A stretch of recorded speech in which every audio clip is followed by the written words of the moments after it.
أمري واحلل عقدة من لساني يفقه قولي واجعل لي وزيرا من أهلي اللهم فقهنا في الدين اللهم فقهنا في الدين اللهم فقهنا في الدين ربنا زدنا علما ربنا زدنا علما ربنا زدنا علما.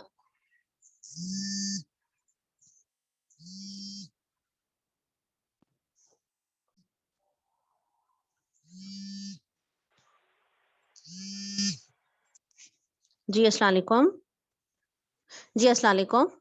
اشرح لي صدري ويسر لي أمري واحلل عقدة من لساني يفقه قولي واجعل لي وزيرا من أهلي اللهم فقهنا في الدين اللهم فقهنا في الدين اللهم فقهنا في الدين. بسم اللہ الرحمن الرحیم. سورہ الفاتحہ. صحیح احادیث میں اس سورت کا نام فاتح الکتاب، الصلاۃ، سورہ الحمد للہ رب العالمین، سورہ الحمد، القرآن العظیم، ام القرآن. تو بہت سے نام آئے ہیں اس سورت کے. جیسا کہ ہم جانتے ہیں کہ بہت سی ایسی صورتیں ہیں جن کو اللہ تعالیٰ نے بہت زیادہ فضیلت عطا کی. آیت الکرسی کے بارے میں آتا ہے تمام آیتوں کی سردار ہے. اسی طرح تمام صورتوں کی جو سردار کہا گیا وہ سورہ الفاتحہ کو کہا گیا. اس کے بارے میں ہمیں بڑی خوبصورت احادیث ملتی ہیں. ابن عباس نے فرمایا اس کے فضائل میں، ایک دفعہ جبریل علیہ السلام نبی کریم صلی اللہ علیہ وسلم کے پاس بیٹھے ہوئے تھے.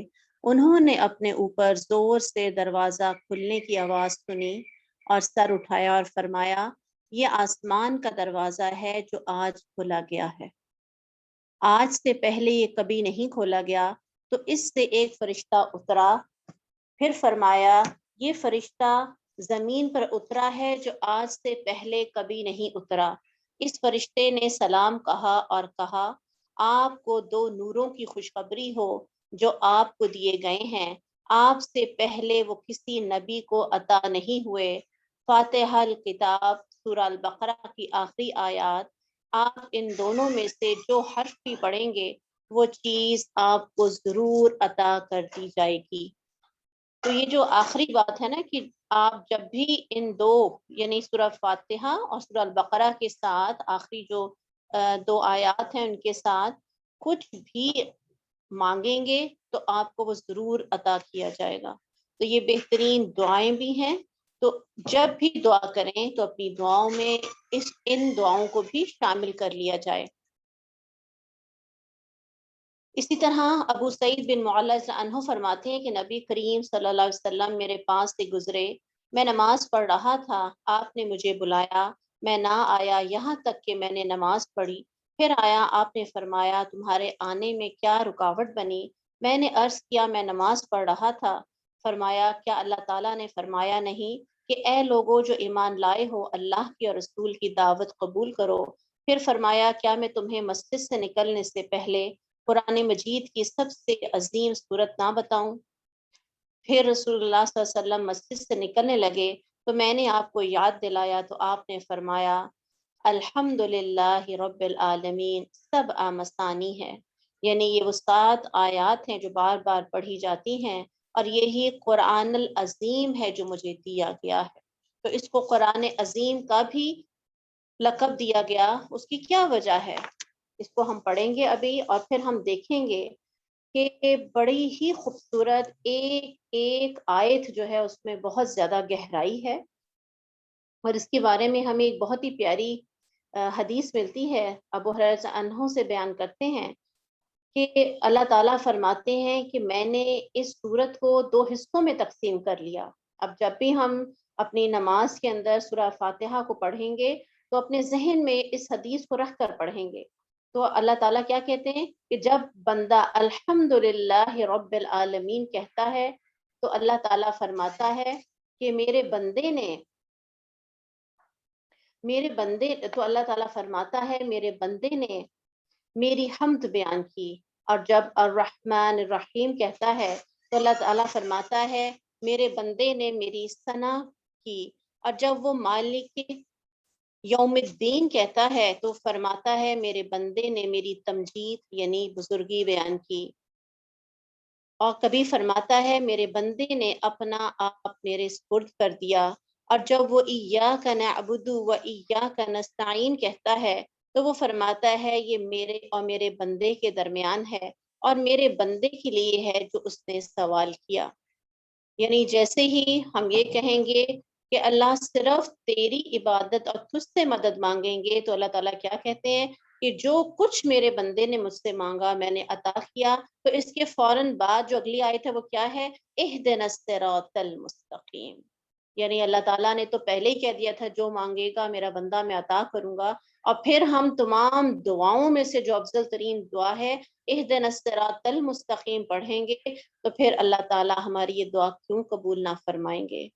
صراط الذین انعمت علیہم غیر المغضوب علیہم ولا الضالین جب کہتا ہے تو فرماتا ہے یہ میرے بندے کے لیے ہے اور میرے بندے کے لیے ہے جو اس نے سوال کیا۔ تو سورہ الفاتحہ کھولنے والی، اور اس کی جو سب سے پہلی آیت ہے وہ ہم دیکھتے ہیں کہ الحمدللہ رب العالمین۔ آپ دیکھیں کہ جو پہلا لفظ ہے قرآن کا وہ کیا ہے؟ الحمد۔ حمد نہیں بلکہ کیا؟ الحمد۔ الحمد کا کیا مطلب ہوگا؟ سب کی سب تعریف کس کے لیے؟ رب العالمین، جو رب ہے تمام جہانوں کا۔ اب آپ دیکھیں کہ قرآن کا جو ابتدائیہ ہے وہ بھی الحمدللہ سے، اور اسی طرح ہر نماز میں بھی الحمدللہ پہلے پڑھی جاتی ہے، اور اسی طرح مومن کی ساری زندگی الحمدللہ کے ساتھ گزرتی ہے، اس کی ابتدا بھی اور اس کی انتہا بھی۔ جب وہ دنیا سے رخصت ہوتا ہے تو بھی اللہ سے راضی ہوتا ہے اور اس کی دی ہوئی تکالیف پر بھی راضی ہوتا ہے۔ تو الحمدللہ کہتا ہوا اس دنیا سے رخصت ہوتا ہے، اور پھر ہم جانتے ہیں کہ حشر کے میدان میں جب اللہ تعالی زمین پر آئیں گے اپنا حساب کتاب لینے کے لیے، اس وقت جو آخری ندا آئے گی جب تمام کے تمام نامہ اعمال لپیٹ دیے جائیں گے، جنت والے جنت میں، دوزخ والے دوزخ میں، تو یہ سب سے آخری کلمہ ہوگا جو اس زمین پر بلند کیا جائے گا۔ فرشتے کہیں گے الحمدللہ رب العالمین۔ یعنی یہ وہ ندا ہے کہ جو شروع سے ہم سنتے آئے ہیں، اور پھر آخری ندا بھی اس زمین کے اوپر جو گونجے گی وہ سب کی سب تعریف اللہ ہی کے لیے جو رب ہے تمام جہانوں کا۔ اب آپ دیکھیں کہ جہانوں کا یہاں پہ جو لفظ آیا صرف رب انسانوں کا نہیں، صرف رب جنوں کا نہیں، فرشتوں کا بھی، زمینوں کا بھی، کتنے ہی ستارے ہیں اس کائنات کے اندر۔ آپ خالی مچھلیوں کو دیکھیں تو کتنی اقسام ہیں ان کی، آپ اسی طرح نباتات کو دیکھیں تو کتنی اقسام ہیں دنیا کے اندر، کتنے ہی جانوروں کی اقسام ہیں۔ ان سب کا مالک، اور صرف مالک نہیں ہے، رب کا کیا مطلب ہوتا ہے؟ پالنے والا، ضرورتوں کو پوری کرنے والا، ضرورتوں کا جس کو پوری طرح سے ادراک ہے، جو جانتا ہے کہ اس کی مخلوق کی کیا ضروریات ہیں، صرف ضروریات جانتا نہیں بلکہ ان کو تکمیل تک پہنچانے والا۔ اور الحمدللہ اللہ کا نام آ گیا، سب کی سب تعریف کس کے لیے؟ اللہ کے لیے۔ اللہ کا یہ ذاتی نام ہے اور باقی صفاتی نام ہے۔ اس نام کے اندر جو 99 ناموں کی صفات ہیں وہ بھی موجود ہیں۔ اسی طرح ایک حدیث ہے، جس بندے کو اللہ نعمت عطا کرے اور وہ اس پر الحمدللہ کہے تو اس کا حمد کہنا اس نعمت سے افضل ہے جو اس نے حاصل کی۔ یعنی کہ ایک چھوٹا سا کلمہ، اتنی بڑی نعمت، کوئی بہت بڑی نعمت بھی اگر ہمیں مل گئی اور اس پر ہم الحمدللہ کہہ دیتے ہیں تو یہ شکر اللہ کو اتنا پسند ہے، یہ کلمہ اللہ کو اتنا پسند ہے کہ اللہ تعالیٰ اس کا درجہ اس نعمت سے زیادہ الحمدللہ کا درجہ بنا دیتے ہیں۔ تو ہم جتنا شکر ادا کریں گے اللہ اتنی ہی زیادہ ہمیں نعمتیں عطا کریں گے۔ لَإِن شَكَرْتُمْ لَأَزِيدَنَّكُمْ۔ اسی طرح ایک بہت ہی پیاری یا ربی لک الحمد کما ینبغی لجلال وجہک وعظیم سلطانک، ایک بندے نے یہ کہا اے پروردگار تیری اس طرح تعریف جس طرح تیرے چہرہ اقدس کے جلال اور تیری عظیم بادشاہت کے شایان نشان۔ اس سے دونوں فرشتے حیران ہو گئے یہ الفاظ سن کر، انہیں معلوم نہیں تھا کہ اس کا اجر و ثواب کس طرح لکھیں۔ وہ آسمان پر چڑھ گئے، پوچھا کس طرح لکھیں؟ تو اللہ نے فرمایا جب وہ میری ملاقات کے لیے آئے گا میں اس کو خود اجر عطا کروں گا۔ تو ان الفاظ کو سیکھ لیجئے، اللہ تعالیٰ کو یہ الفاظ بہت پسند ہیں۔ تو اللہ تعالیٰ کی تعریف ہر لمحے، ہر نعمت کے ملنے پر، جب کھانا کھائیں، جب سونے لگیں، اٹھیں، جو خوشی کی خبر، اور بندہ مومن تو ہر غم پہ بھی الحمدللہ۔ اسی طرح ایک بڑی پیاری حدیث میں ملتی ہے، رسول اللہ صلی اللہ علیہ وسلم نے فرمایا پاکیزگی نصف ایمان ہے اور الحمدللہ میزان کو بھر دیتا ہے۔ سبحان اللہ، میزان اتنا بڑا ہے کہ 7 زمین اور آسمان کے برابر، اتنا بڑا ہے میزان، اور جب ہم الحمدللہ ایک دفعہ کہہ دیتے ہیں تو وہ میزان بھر جاتا ہے۔ اور اسی طرح رسول اللہ صلی اللہ علیہ وسلم نے فرمایا افضل الذکر لا الہ الا اللہ و افضل الدعاء الحمدللہ، سب سے بہتر ذکر لا الہ الا اللہ اور سب سے بہتر دعا الحمدللہ۔ تو پھر ہماری زبانوں کے اوپر جاری رہنا چاہیے لا الہ اور الحمدللہ۔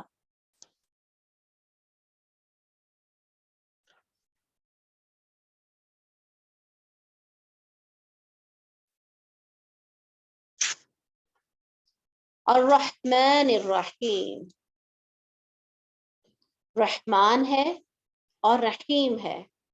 رحمان کا کیا مطلب ہے کہ رحم کرنے والا ہے، لیکن ضروری نہیں ہے کہ وہ ہمیشہ رحمان ہی رہے، یعنی اس میں ہمیشگی نہیں پائی جاتی، لیکن اگر اس کے ساتھ الرحیم آ جائے تو اس کا مطلب یہ ہے کہ ہمیشہ ہمیشہ کے لیے، یعنی اس میں دوام کا پھر صیغہ آ جاتا ہے۔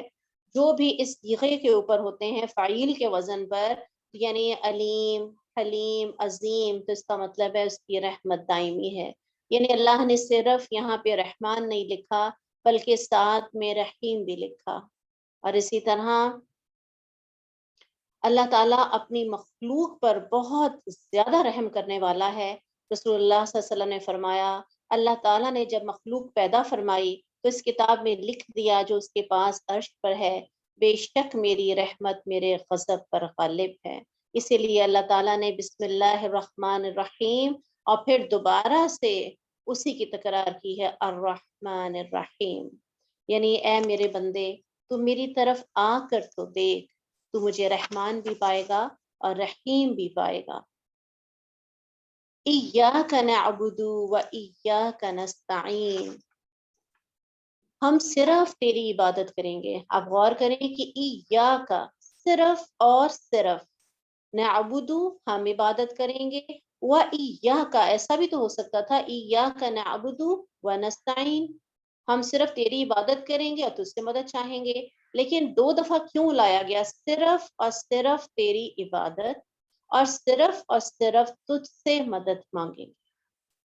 نہ عبادت میں کسی اور کو شریک کریں گے، نہ ہم کسی اور سے آگے سر چکائیں گے، یا یہ ہاتھ کسی اور کے آگے نہیں اٹھیں گے، صرف تو ہی ہے جو ہماری تمام ضرورتوں کو پورا کر سکتا ہے۔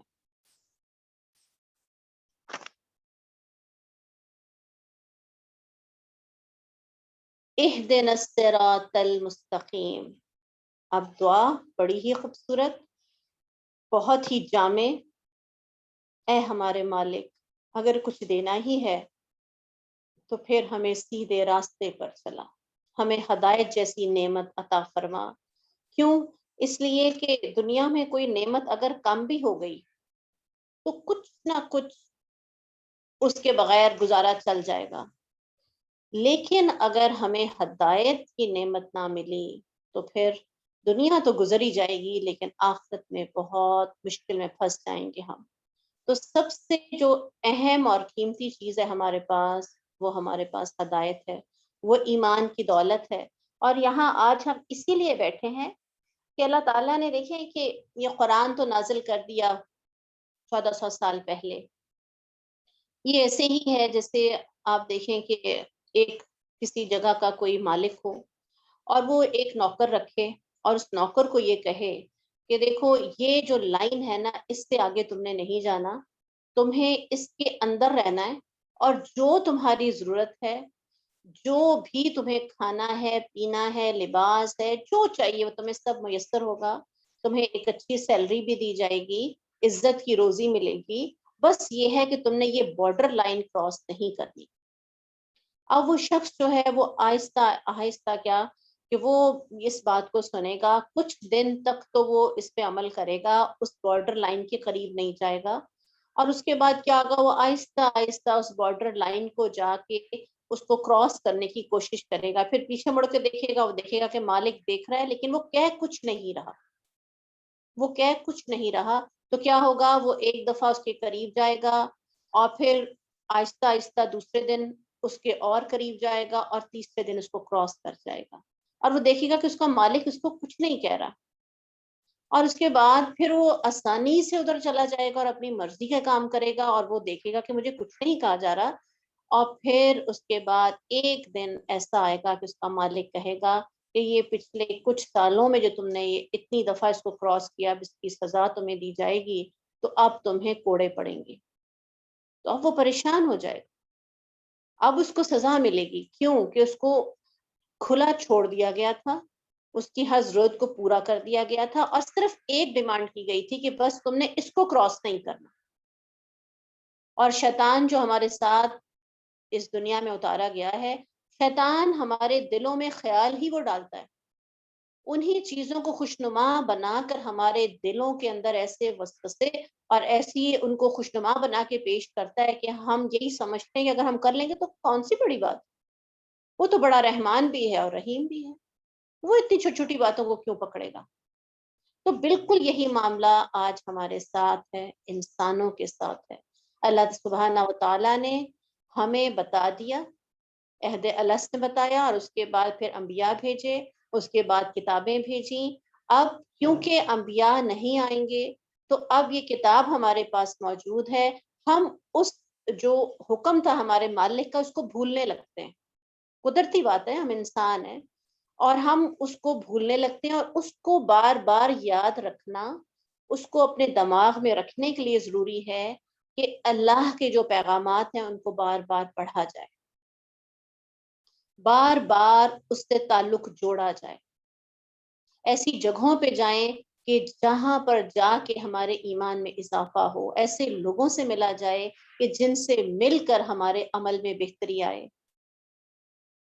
تو یہ دورہ قرآن جو ہے اسی وجہ سے کیا جاتا ہے، یہ ہمارے نبی کریم صلی اللہ علیہ وسلم کی سنت بھی ہے، اور یہ اسی لیے ہے کہ پورے قرآن میں سے اس طرح سے ہم گزر جائیں کہ اللہ کے سارے جو احکامات ہیں ان کو ایک ہی مہینے کے اندر ہم تمام سے گزر جائیں، کیونکہ بہت سی چیزیں جو ہیں ہم بھولنے لگتے ہیں۔ حدیث میں آتا ہے کہ تمہارے پیٹوں میں ایمان کمزور ہو جاتا ہے جیسے تمہارے کپڑے بسیدہ ہو جاتے ہیں۔ تو اس ایمان کو تازہ رکھنا انتہائی ضروری ہے، اس کے لیے ضروری ہے کہ پھر ہم اپنی روح کو ایسی غذائیں پہنچاتے رہیں۔ تو اللہ سبحانہ و تعالیٰ جس مقصد کے لیے ہم یہاں بیٹھے ہیں، اہدنا الصراط المستقیم، سیدھا راستہ پانے کے لیے، اس سیدھے راستے پر ہمارا رب ہمیں جما دے، اس سیدھے راستے پر چلنا آسان کر دے، اور ہمیں وہ لذت عطا فرمائے کہ جو دین پر چلنے والوں کو ملتی ہے۔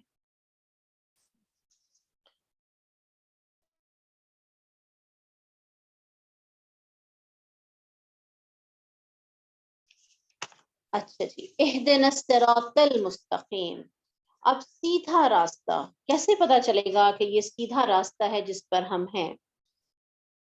رسول اللہ صلی اللہ علیہ وسلم سے نواز بن سمان رضی اللہ عنہ بیان کرتے ہیں کہ آپ صلی اللہ علیہ وسلم نے فرمایا، اللہ تعالیٰ نے صراط المستقیم کی مثال بیان فرمائی، اس راستے کے دونوں طرف دو دیواریں ہیں جن میں کھلے ہوئے دروازے ہیں، ان دروازوں پر پردے لٹکے ہوئے ہیں، اور اس راستے کے دونوں طرف دو دیواریں ہیں جن میں کھلے ہوئے دروازے ہیں، ان دروازوں پر پردے لٹکے ہوئے ہیں، اور اس راستے کے دروازے پر ایک بلانے والا ہے جو کہتا ہے، اے لوگو تم سب اس راستے میں داخل ہو جاؤ اور ٹیڑھے مت ہونا۔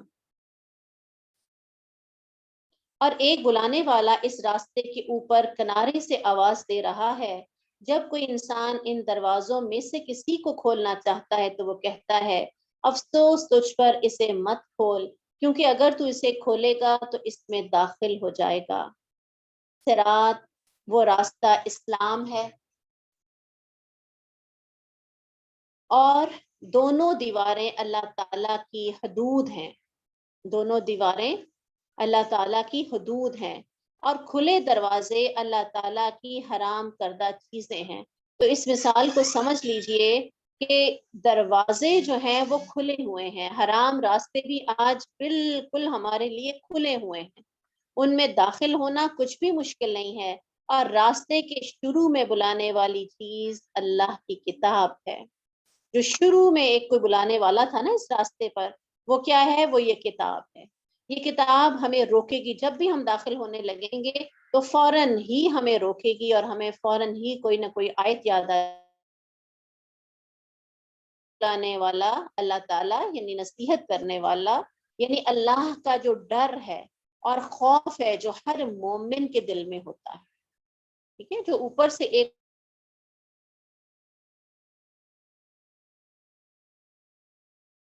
ہے تو مجھے ان حرام راستوں کی طرف نہیں جانا۔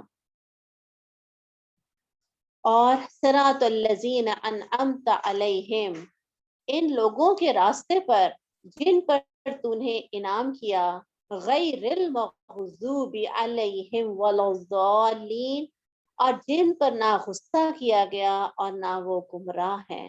اللہ ہمیں ان لوگوں کا راستہ دکھا جن سے تو راضی ہے، یعنی قرآن میں ہم دیکھیں گے کہ ہمیں اللہ تعالیٰ انبیاء کے قصے سنائیں گے، صدیقین کے، شہداء کے، صالحین، مختصر کر کے ہمیں اللہ تعالیٰ سنوائیں گے قرآن کے اندر، تو اللہ ہمیں ان میں شامل فرما جن پر تو غضبناک ہوا، اور جو گمراہ ہو گئے۔ غضبناک کے بارے میں جو زیادہ تر ہمیں رائے ملتی ہے کہ غضبناک اللہ تعالیٰ یہود پر ہیں، اور گمراہ کون ہوئے ہیں؟ نصارہ۔ تو اللہ ہمیں ان کے راستے پر نہ چلانا، اپنے چنے ہوئے بندوں کے راستوں پر چلانا۔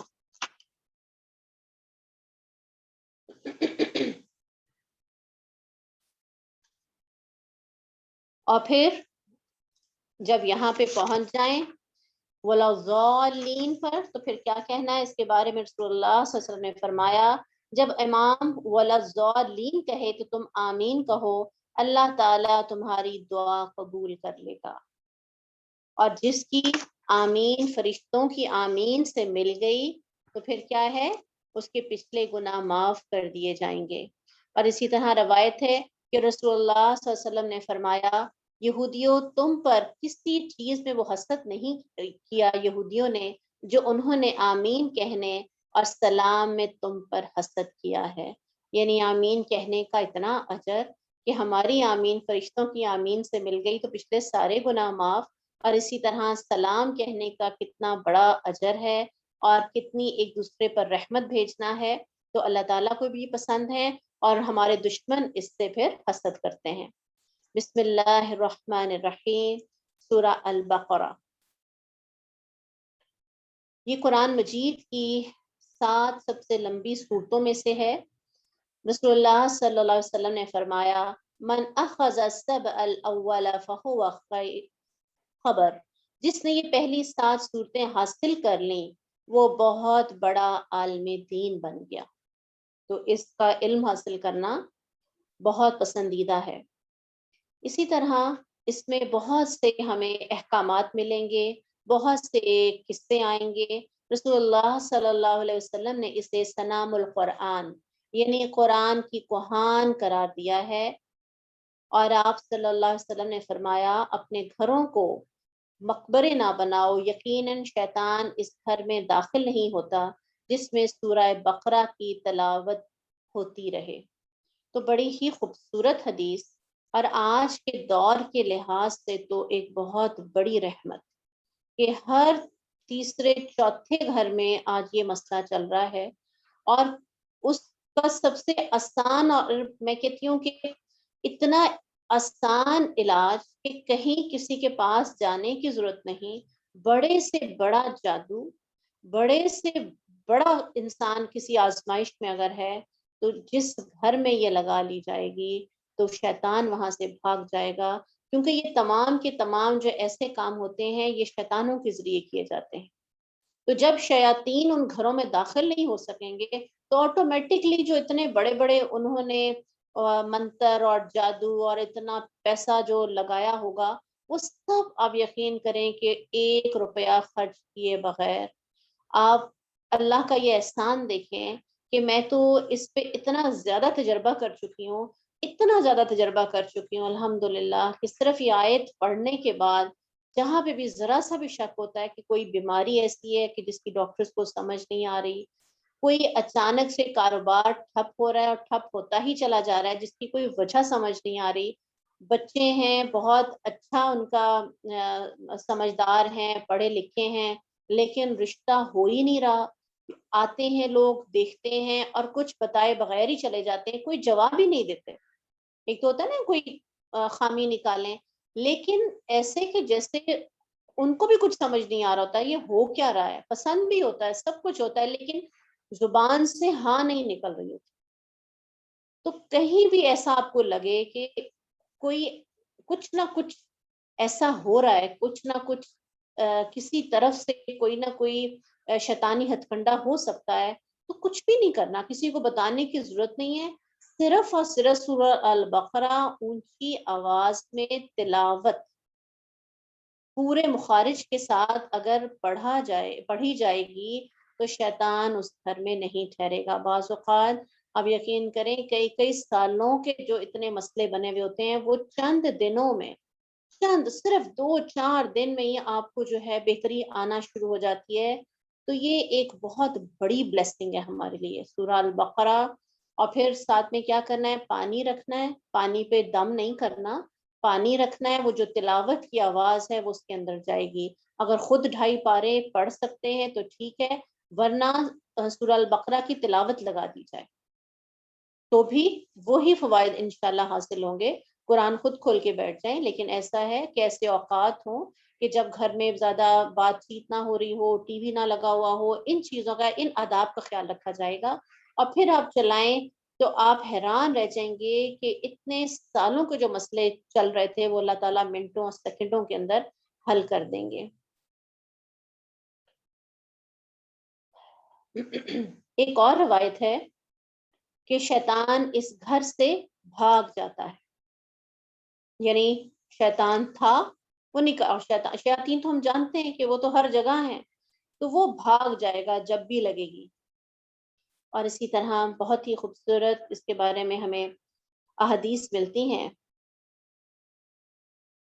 2 نہایت روشن صورتیں ابو امامہ الباہلی بیان کرتے ہیں، رسول اللہ صلی اللہ علیہ وسلم نے فرمایا 2 نہایت روشن صورتیں بقرہ اور آل عمران پڑھا کرو، کیونکہ قیامت کے دن یہ اس طرح آئیں گی جیسے 2 بادل یا 2 سائبان یا پرندوں کے 2 جھنڈ ہوں، یہ اپنے ساتھیوں کی طرف سے جھگڑیں گی۔ سورہ بقرہ پڑھا کرو کیونکہ اس کا حاصل کرنا باعث برکت ہے اور اسے چھوڑ دینا موجب حسرت ہے، اہل باطل اس کی طاقت نہیں رکھتے۔ سبحان اللہ۔ حضرت عائشہ فرماتی ہیں کہ جب یہ سورہ البقرہ اور سورہ نساء اس زمانے میں اتری جب میں رسول اللہ صلی اللہ علیہ وسلم کے پاس تھی، یعنی کہ نکاح کے بعد رسول اللہ صلی اللہ علیہ وسلم کے ساتھ ہی اس وقت یہ صورتیں نازل ہوئیں۔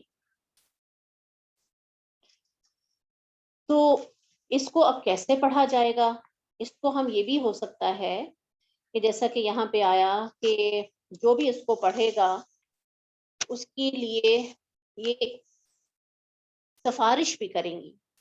قیامت والے دن قرآن اور اس پر عمل کرنے والوں کو لایا جائے گا، سورہ البقرہ اور آل عمران سب سے آگے آگے ہوں گی، یعنی ہمارا پورا قرآن جو پیچھے ہوگا اور یہ صورتیں جہاں آگے ہوں گی، تو ان کو پھر ہمیں روٹین کے اندر رکھنا چاہیے۔ جیسے مثال کے طور پہ 1 رکوع یا 2 رکوع، جتنا بھی آپ آسانی کے ساتھ پڑھ سکیں، یعنی وہ صورت ختم ہو تو پھر دوبارہ سے شروع کر دی جائے۔ اگر کوئی ایسا مسئلہ آ گیا ہے تو پھر تو ایک دفعہ دن میں یہ ختم ہونی چاہیے، اور کم از کم مہینہ 1.5 مہینہ اس روٹین کو رکھنا چاہیے۔ اس صورت کے اندر 1000 خبریں ہیں، 1000 حکم ہیں، اور 1000 نہیں پر مشتمل ہے، یعنی کہ یہ کام نہیں کرنے وہ اس میں ہیں۔ اس میں بہت زیادہ ہمیں احکامات ملیں گے، اس لیے کہا گیا کہ جو اس کا علم حاصل کرے گا وہ بہت بڑا عالم دین بن جائے گا۔ اسی طرح 4 ابتدائی آیات، شروع کی جو آیات آ رہی ہیں، اور پھر آیت الکرسی، اور 2 اس کے بعد والی 3 اس صورت کی آخری، یعنی آخری رکوع۔ اس دن اس کے جو بھی یہ پڑھے گا، اس دن اس کے اہل و عیال کے قریب شیطان نہ آئے گا۔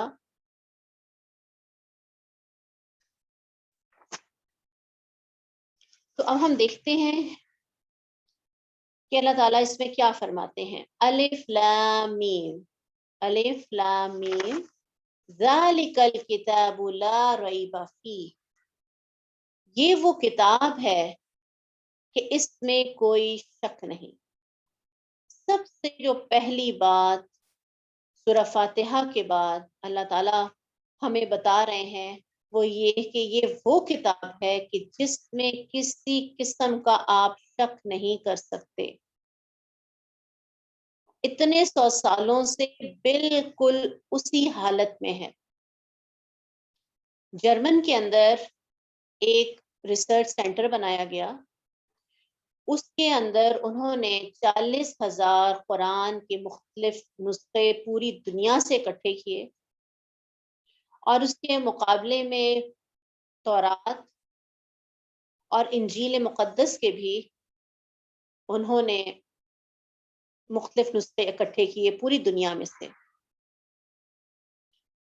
انجیل اور تورات کے اندر تقریباً 2 لاکھ کے قریب اختلافات پائے گئے، اور اس کتاب کے اندر، یہ آج کی جدید ریسرچ میں آپ کو بتا رہی ہوں کہ اس کتاب کے اندر جو 40,000 مختلف دنیا سے اکٹھے کیے گئے تھے نسخے، ایک بھی آیت کا فرق نہیں۔ صرف اگر کوئی غلطی ہے تو کتابت کی غلطی، جیسے زیر مٹا ہوا ہے، لیکن غلط کہیں نہیں لکھا گیا۔ ایسا نہیں ہوا کہ زیر کی جگہ زبر لگ گیا ہو یا کتاب کی جگہ کچھ اور لکھ دیا گیا ہو۔ سب کے سب نسخے ایک جیسے تھے۔ تو یہ کون کہہ رہا ہے؟ اس کائنات کو بنانے والا جو رب العالمین ہے، جس نے یہ کتاب نازل کی۔ ذالک الکتاب لا ریب فیہ، اس کتاب میں کوئی شک نہیں۔ ہدی للمتقین، ہدایت ہے کس کے لیے؟ متقین کے لیے۔ اب دیکھیں کہ ہدایت کس کو ملے گی؟ پڑھیں گے تو سب۔ خوش قسمت کون ہے؟ متقین۔ جیسے آپ دیکھیں شفا کس کو ملتی ہے؟ کس مریض کو ملتی ہے؟ جو نقصان دہ چیزوں سے بھی پرہیز کرتا ہے، جو ڈاکٹر کی بتائی گئی میڈیسن کو ٹائم پہ اور صحیح ڈوز میں لیتا ہے۔ تو جو متقی ہوگا، جو اپنے آپ کو گناہوں سے بچا کے رکھے گا، جیسے عمر نے فرمایا تھا، متقی کی کیا انہوں نے کہا تھا کہ ایسے کہ جیسے کانٹے دار جھاڑیوں میں سے اپنے آپ کو سمیٹ کر اپنے کپڑوں کو بچا کے نکل جانا۔ اب ہم نے جب گزرنا ہے اس دنیا میں سے تو اپنے کپڑوں کو سمیٹنا بھی ہے کہ کہیں کوئی کانٹا نہ چھپ جائے، کسی میں کھائی میں نہ گر جاؤں۔ اپنے راستے کو بھی ہم نے جو ہے اس پہ چلنا بھی ہے، اور اپنے لباس کا بھی خیال کرنا ہے۔ بچتے بچاتے ہمیں اس دنیا میں رہنا ہے اور اس سفر کو جاری رکھنا ہے۔ تو یہ جو کتاب ہے اس میں کوئی شک نہیں ہے، ہر طرح کی شکوک اور شبہات سب چھوڑ کر اس کتاب کا مطالعہ کیجیے، کیونکہ اگر شک آ گیا تو پھر انسان عمل نہیں کر سکتا۔ اگر ذرا سا بھی شک ہوا جائے گا، جو آیت اتنی بڑی بڑی آیات کو ہم پڑھیں گے ان کا اثر ہی ختم ہو جائے گا۔ تو اتنے 100 سالوں سے اگر اس کتاب کی حفاظت کی گئی اور جو کچھ اس میں بتایا گیا وہ آج ہم دیکھ رہے ہیں اپنی آنکھوں سے وہ سچ ثابت ہو رہا ہے، تو پھر ہدی للمتقین، پھر یہ ہمارے لیے ہدایت بن جائے گی۔ اگر ہر طرح کے شک نکال دیے تو کوئی وجہ نہیں ہے کتاب ہمیں نہ بدلے، یہ ایک معجزہ ہے، پتہ ہی نہیں چلتا۔ یقین کریں کہ پتہ ہی نہیں چلتا کہ انسان کا دل کب بدل گیا، تمام محبتیں نکل گئیں اور اس دل کے اندر رب کائنات کی محبت کیسے آ گئی، یہ اس کتاب کا معجزہ ہے۔ اللہ سے دعا کریں اللہ ہماری نیتوں میں اخلاص پیدا کرے۔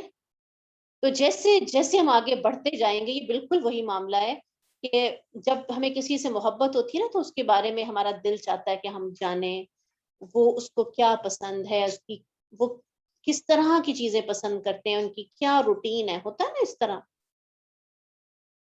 تو اللہ سبحانہ تعالی اس کی ذات کے بارے میں جاننا چاہتے ہیں، اس کو کیا پسند ہے اور اس کو کیا نہیں پسند، اور وہ ہمیں بتا رہے ہیں کہ اگر تم میرے مقرب بننا چاہتے ہو تو یہ کام ہے، یہ کر لو۔ اب اللہ تعالیٰ بتا رہے ہیں کون ہے متقین، الذین یؤمنون بالغیب، سب سے پہلی بات ایمان بالغیب۔ ہمارا جو ایمان ہے نا، مجھے یہ لگتا ہے کہ ہمارا ایمان ابھی اس لیول پہ ہی نہیں آیا جس پہ ہونا چاہیے ایک مومن کا۔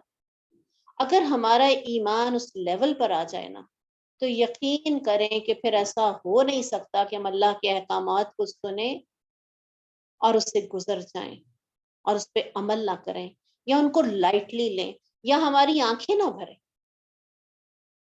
حضرت ابوبکر صدیق کے بارے میں کیا کہا تھا عائشہ نے کہ یا رسول اللہ صلی اللہ علیہ وسلم وہ آپ کی جگہ جماعت نہیں کرا سکیں گے، وہ بہت نرم طبیعت کے ہیں، وہ قرآن جب بھی پڑھتے ہیں وہ تو ان کی تو آواز ہی نہیں نکلتی۔ تو پھر ایسا ہو نہیں سکتا۔ اگر ہمارا ایمان یہ ہو کہ یہ میرے رب کائنات، سب سے بڑی جو ہستی ہے اس کائنات کی، یہ اس کی طرف سے ہے،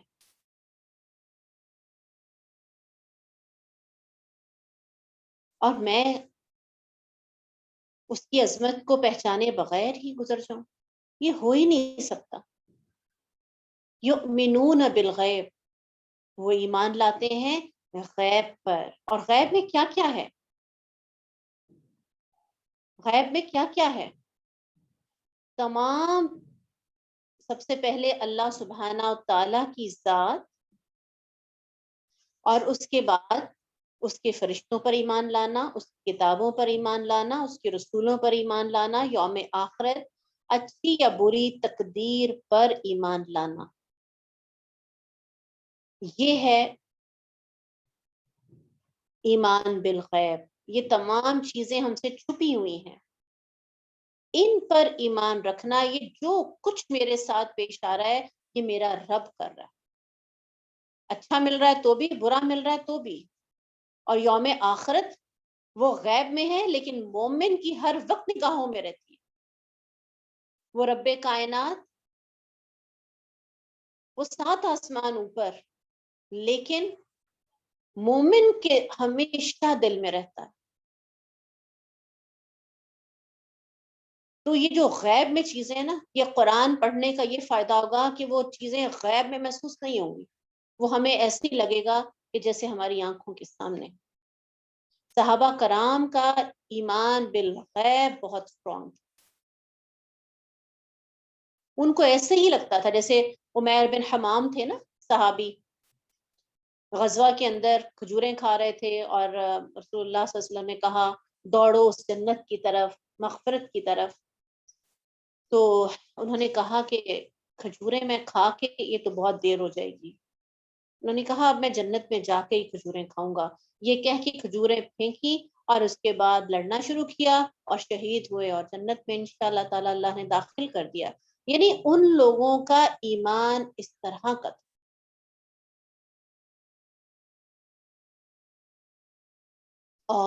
اور کیا کرنا ہے؟ اگر غیب پر ایمان ہے تو پھر وَيُقِيمُونَ الصَّلَاةَ، نماز کا حکم آ گیا، وہ نماز قائم کرتے ہیں۔ صرف غیب پر ایمان لانے سے بات نہیں بنے گی، اب عمل بھی کرنا ہوگا۔ اور جو بھی عبادات ہیں اس میں سب سے پہلی جو عبادت وہ ہے نماز۔ اسی طرح کسی بزرگ نے کہا تھا نا کہ انسان کو دو قیام درپیش ہیں، ایک نماز کا اور ایک حشر کا۔ جس کا اس دنیا کا قیام نماز درست ہوا تو اس کا حشر کا قیام بھی بہترین ہوگا۔ تو نماز قائم کرنی ہے، یقیمون الصلاۃ، صرف پڑھنی نہیں ہے نماز۔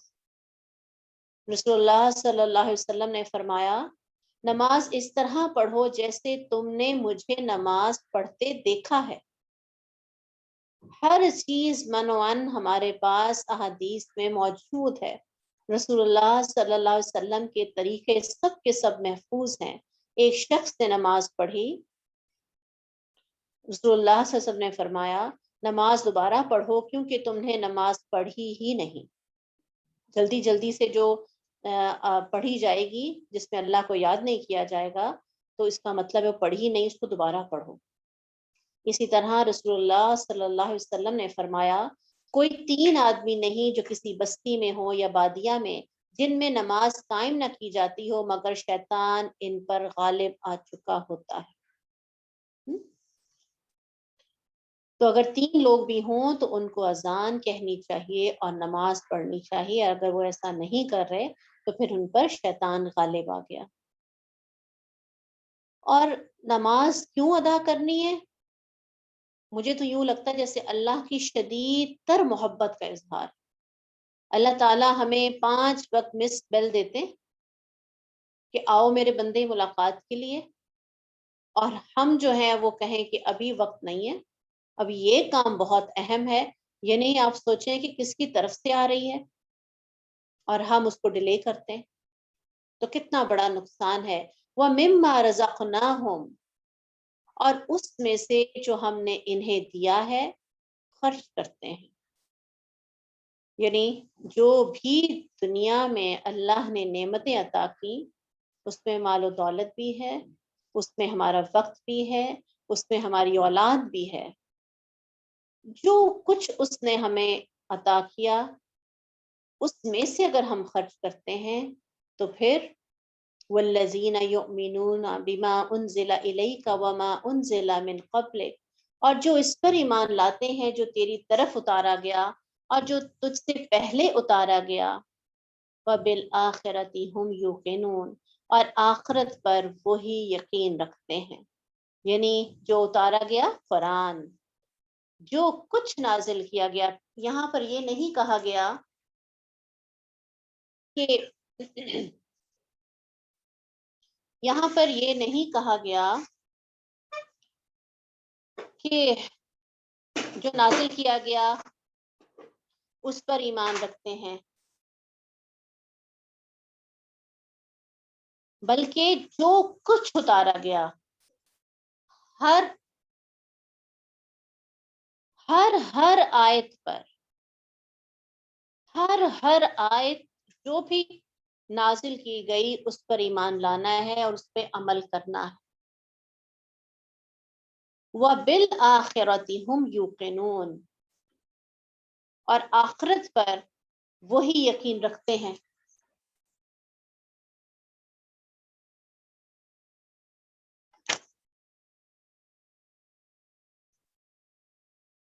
اولئک علی ھدی من ربہم، یہ لوگ اپنے رب کی طرف سے بڑی ہدایت پر ہیں۔ سبحان اللہ، جو یہ کر لے گا تو پھر کیا ہے؟ یہ لوگ بڑی ہدایت پر ہیں اپنے رب کی طرف سے، وَأُولَئِكَ هُمُ الْمُفْلِحُونَ، اور یہی لوگ کامیاب ہیں، فلاح پانے والے ہیں۔ بے شک جن لوگوں نے کفر کیا ان پر برابر ہے، خواہ تو نے انہیں ڈرایا ہو یا نہ ڈرایا ہو، ایمان نہیں لائیں گے۔ اب یہ جو پہلے یہاں پہ 6 چیزوں کا ذکر کیا گیا، اگر کوئی اس میں سے انکار کر دے تو پھر اب آپ ان کو ڈرائیں یا نہ ڈرائیں، وہ ایمان نہیں لائیں گے، دل سخت ہو جائیں گے ان کے۔ ختم اللہ علی قلوبہم، جو اللہ کو پہچان کر، اس کو جان کر پھر انکار کرتا ہے تو پھر اللہ کی طرف سے سزا کیا ہے؟ ختم اللہ، اللہ پھر مہر لگا دیتا ہے ان کے دلوں پر، وعلی سمعہم، اور ان کے کانوں پر، وعلی ابصارہم غشاوہ، اور ان کی نگاہوں پر بھاری پردہ ہے، اور ان کے لیے بہت بڑا عذاب ہے۔ جو اللہ کی طرف نہیں آنا چاہتا، پھر اللہ کو بھی خواہش نہیں ہے ایسے لوگوں کو ہدایت دینے کی، لیکن جو اللہ سے دعا کرتا ہے کہ اے رب کائنات اس کتاب کو میرے لیے آسان کر دے، اللہ تیری باتیں میری سمجھ میں آ جائیں، اللہ ان تمام احکامات پر محبت کے ساتھ، دل کی راحت اور خوشی کے ساتھ عمل کرنے کی توفیق عطا فرما۔ اللہ ان کانوں سے وہ سنوا جو تجھے پسند ہے، ان آنکھوں سے وہ دکھوا کہ جو تجھے پسند ہے۔ تو پھر کیا ہے؟ پھر اس کے بالکل برعکس معاملہ ہوگا، اللہ اس کے آنکھوں کو بھی اور اس کے کانوں کو بھی، اس کی زبان پر بھی اپنا ذکر جاری کرے گا، اور اس کو ایک ایک جو اللہ کے احکامات ہیں ان میں حکمتیں نظر آئیں گی، اس کو اپنے رب سے سچی محبت ہوگی۔ تو کیا ہے کہ اگر ہمارا دل ابھی تک سخت ہے اور نرمی نہیں آ رہی تو پھر کیا کرنا ہے؟ اپنے رب سے ہی مدد مانگنی ہے، اسی کے آگے گڑ گڑائیں، اسی سے دعا کریں کہ اللہ یہ باتیں، یہ اس آیت کی مجھے سمجھ نہیں آ رہی، اللہ تو میری مدد فرما، اللہ تو میرے دل کے اندر نرمی پیدا کر۔ کیوں؟ جن کے دل سخت ہو جائیں گے، جن کے دلوں پر مہر لگ جائے گی، وَلَهُمْ عَذَابٌ عَظِيمٌ، ان کے لیے بہت بڑا عذاب ہے، سخت۔ رسول اللہ صلی اللہ علیہ وسلم نے فرمایا، بندہ جب کوئی گناہ کرتا ہے تو اس کے دل پر ایک سیاہ نقطہ لگا دیا جاتا ہے، پھر جب وہ باز آ جائے، استغفار کرے اور توبہ کرے تو اس کا دل چمک جاتا ہے، یعنی بالکل صاف ہو جاتا ہے، چمک بھی جاتا ہے، صرف صاف نہیں بلکہ چمک جاتا ہے۔ اگر دوبارہ گناہ کرے تو نقطہ بڑھا دیا جاتا ہے، یہاں تک کہ اس کے دل پر چھا جاتا ہے۔ یہی وہ زنگ ہے جو اللہ نے فرمایا، کلا بل ران علی قلوبہم ما کانوا یکسبون، ہرگز نہیں بلکہ زنگ بن کر چھا گیا جو ان کے دلوں پر جو کماتے تھے۔ جتنے ہم گناہ کرتے ہیں اتنے ہی ہمارے دل جو ہیں وہ سیاہ ہوتے چلے جاتے ہیں،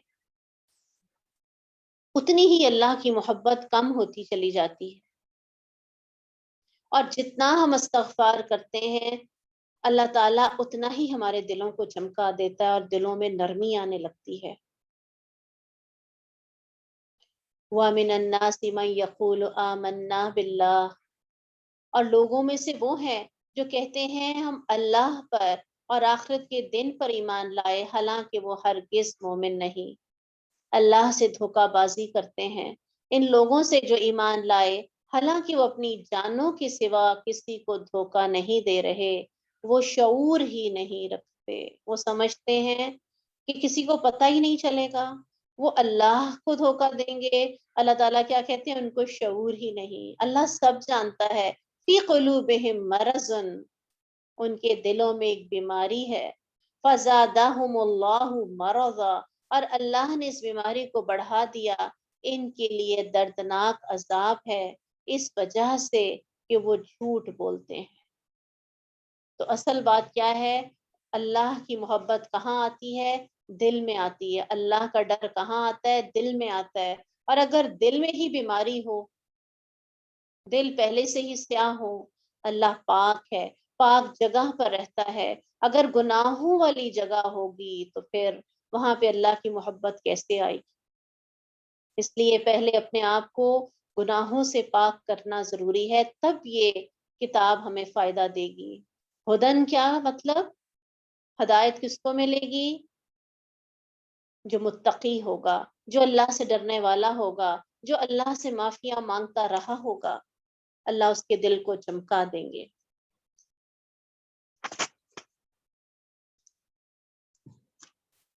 وَإِذَا قِيلَ لَهُمْ لَا تُفْسِدُوا فِي الْأَرْضِ، اور جب ان سے کہا جاتا ہے کہ زمین میں فساد مت ڈالو تو کہتے ہیں قَالُوا إِنَّمَا نَحْنُ مُصْلِحُونَ، ہم تو صرف اصلاح کرنے والے ہیں۔ یعنی یہ ہر برے کام کا نام بدل لیتے ہیں اور خوشنما بنا کر بتاتے ہیں۔ کچھ لوگوں نے زنا کو متاع کا نام دیا، اور ہمارے ایک مسلمانوں کا فرقہ ہے کہ جو متاع کو حلال قرار دیتا ہے، اور حلالے کا، زنا کو متاع اور حلالے کا نام دیتے ہیں۔ کچھ باجوں گاجوں اور موسیقی کو قوالی، اور کچھ روح کی غذا کا، اور نشہ آور اور مشروبات کو نبیذ پیرا کا نام دے کر حلال کر رکھا ہے۔ کیا ایسا ہی نہیں ہو رہا ہمارے معاشرے میں؟ وہ تو کہتے ہیں ہم تو اصلاح کرنے والے ہیں، وَلَكِنْ لَا يَشْعُرُونَ، سن لو یقیناً وہی تو فساد ڈالنے والے ہیں، لیکن وہ نہیں سمجھتے۔ اسی طرح قرآن میں آتا ہے آفامن زُیِّنَ لَهُ سُوءُ عَمَلِهِ فَرَآهُ حَسَنًا، کیا وہ شخص جس کے لیے اس کا برا عمل مزین کر دیا گیا تو اس نے اس کو اچھا سمجھا، اس شخص کی طرح ہے جو ایسا نہیں۔ اور جب ان سے کہا جاتا ہے ایمان لے آؤ، جس طرح لوگ ایمان لائے تو کہتے ہیں کیا ہم ایمان لائے جیسے بے وقوف ایمان لائے؟ یہ لٹے پھٹے، یہ کمزور سے لوگ، یہ کمزور سے لوگ جن کی دنیا میں کوئی عزت نہیں، ہم ان جیسے بے وقوف کیوں بنے؟ سن لو بے شک وہ خود ہی بے وقوف ہیں، لیکن وہ نہیں جانتے۔ اور جب وہ ان لوگوں سے ملتے ہیں جو ایمان لائے تو کہتے ہیں ہم ایمان لے آئے، جب اپنے شیطانوں کی طرف اکیلے ہوتے ہیں تو کہتے ہیں بے شک ہم تمہارے ساتھ ہیں، ہم تو صرف مذاق اڑانے والے ہیں۔ اللہ ان کا مذاق اڑاتا ہے، انہیں ڈھیل دے رہا ہے، اپنی سرکشی ہی میں حیران پھرتے ہیں۔ یہی لوگ ہیں جنہوں نے ہدایت کے بدلے گمراہی خرید لی۔ کتنے بدقسمت ہیں، کہاں ان کو ہدایت مل رہی تھی اور انہوں نے گمراہی لینا پسند کیا۔ تو نہ ان کی تجارت نے نفع دیا اور نہ وہ ہدایت پانے والے بنے۔ سب کے سب جو دھوکہ دے رہے تھے رسول اللہ صلی اللہ علیہ وسلم کے دور میں، ایک لمحے کے لیے ذرا ذہن میں لے آئیں آج وہ کہاں ہیں، اور وہ جو جن کو یہ بے وقوف سمجھ رہے تھے آج وہ کن مرتبوں کے اوپر۔ ان کی مثال اس شخص کی ہے جس نے ایک آگ خوب بھڑکائی، تو جب اس نے اس کے ارد گرد کی چیزوں کو روشن کر دیا تو اللہ ان کے نور کو لے گیا اور انہیں کئی طرح کے اندھیروں میں چھوڑ دیا کہ وہ نہیں دیکھتے، بہرے ہیں، گونگے ہیں، اندھے ہیں، پس وہ نہیں لوٹتے۔ یعنی آپ دیکھیں کہ آگ بھڑکائی، ایمان کی روشنی آئی، بعض نے ایمان قبول بھی کر لیا اور ارد گرد کی چیزیں روشن بھی ہو گئیں، لیکن جب دین اسلام میں کچھ مشکلات پیش آئیں تو کیا ہوا؟ واپس پلٹ گئے، اللہ ان کے نور کو لے گیا۔ انہوں نے اپنے آپ کو کوسا کہ ہم نے پتہ نہیں کیوں یہ دین قبول کر لیا، ہم تو مشکلوں میں پھنس گئے۔ تو اللہ تعالیٰ یہاں پہ کیا کہہ رہے ہیں؟ تو انہیں کئی طرح کے اندھیروں میں چھوڑ دیا کہ وہ نہیں دیکھتے۔ یعنی مسلمانوں کے ساتھ ان کے رشتے ناتے رہے، ایک دوسرے کے وارث بھی بنتے رہے، مال غنیمت اور دوسرے بے شمار فائدے بھی حاصل کیے، بظاہر جڑے رہے، لیکن جب فوت ہوئے تو اللہ تعالیٰ نے ان سے یہ عزت چھین لی، جیسے آگ والے سے اس کی روشنی چھین لی اور انہیں بہت سے اندھیروں یعنی قبر، یوم محشر اور جہنم کے عذاب میں چھوڑ دیا گیا۔ سمن بکمن عمین فہم لا یرجعون، صرف اندھیرا نہیں آیا، کئی اندھیروں میں بہرے بھی ہیں، گونگے بھی ہیں، اندھے بھی ہیں، پس وہ نہیں لوٹیں گے۔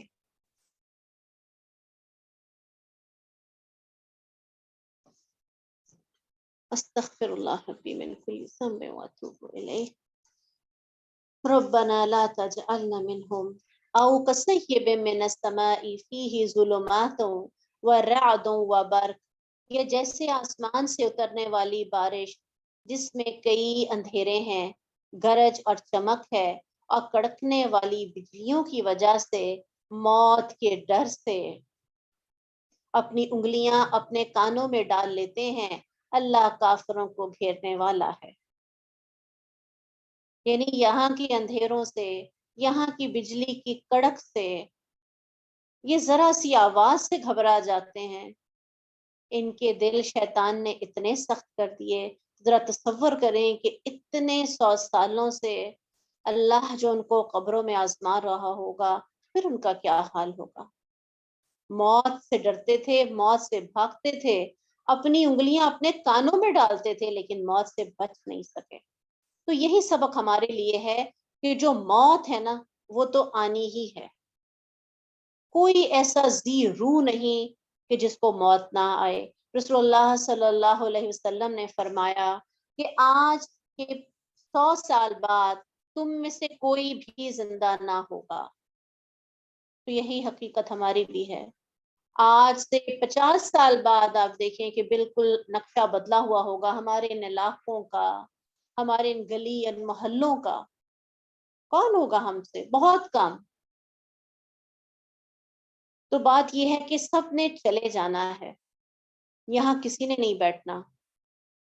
تو پھر جہاں جانا ہے اس کے لیے ہمیں 2 راستے دکھا دیے گئے، ایک ہے جنت کا اور ایک ہے دوزخ کا۔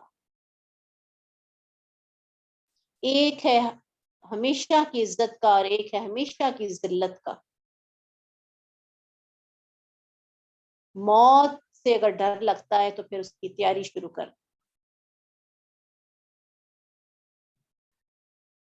جب انسان دین کی طرف نہیں آتا تو حقیقت ہے کہ موت سے بہت ڈر لگتا ہے۔ بالکل وہی دل کی کیفیت ہوتی تھی میری بھی، کہ وہ جو ایک شخص تھا جس نے اپنے بیٹوں سے کہا تھا کہ جب میں مر جاؤں تو مجھے جلا دینا، ایک حصہ ہوا میں اڑا دینا اور ایک حصہ پانی میں بہا دینا، اور بیٹوں نے ویسا ہی کیا۔ اور اللہ سبحانہ و تعالی نے اس شخص کو زندہ کیا اور پوچھا کہ بتا تو نے ایسا کیوں کہا تھا؟ تو اس شخص نے کہا کہ اللہ تیرے ڈر سے، اور اللہ سبحانہ و تعالی رحیم اور رحمان، اس نے کہا جا میں نے تجھے بخش دیا۔ تو بالکل یہی کیفیت میری ہوتی تھی کہ کوئی جہاز کریش ہو جائے، ختم ہو جائے، قبر نہ ہو، قبر نہ ہو۔ لیکن الحمدللہ ثم الحمدللہ، اللہ نے ہدایت دی، قرآن پڑھنے کی توفیق دی۔ اب وہ موت کا جو خوف تھا نا، وہ خوف کم ہو گیا۔ مومن کے لیے جو موت ہے وہ اللہ کی طرف سے تحفہ ہے، اس دنیا کی آزمائشوں سے نکلنے کا بہترین حل ہے۔ ہر نبی کو اس دنیا سے رخصت ہونے سے پہلے یہ اختیار دیا جاتا ہے کہ آپ جانا چاہتے ہیں یا ابھی یہیں پہ قیام کرنا چاہتے ہیں، اور کوئی نبی بھی یہاں سٹے نہیں کرنا چاہے گا۔ سب کا یہی ہوتا ہے کہ بس اب ہم جانا چاہتے ہیں، کیونکہ یہ آزمائشوں کی جگہ ہے، یہ امتحانوں کی جگہ ہے۔ تو پھر موت کے ڈر سے انگلیاں کانوں میں ڈالنے سے کچھ بھی نہیں ہوگا۔ فرشتوں نے تو آنا ہی ہے۔ اگر اللہ کی رضا کے مطابق زندگی گزار لی تو پھر ہماری رضا کے مطابق انشاءاللہ ہماری جان نکلے گی، اور ہماری رضا کے مطابق اگلے مرحلے سارے ہوں گے جو ہمیں پسند ہیں اور جو ہم چاہتے ہیں۔ تو فیصلہ ہم نے خود کرنا، صرف ڈرنے سے کچھ نہیں ہوگا۔ بجلی قریب ہے کہ ان کی نگاہیں اچک کر لے جائے، اور جب کبھی وہ ان کے لیے روشنی کرتی ہے تو اس میں چل پڑتے ہیں، جب ان پر اندھیرا کر دیتی ہے تو کھڑے ہو جاتے ہیں۔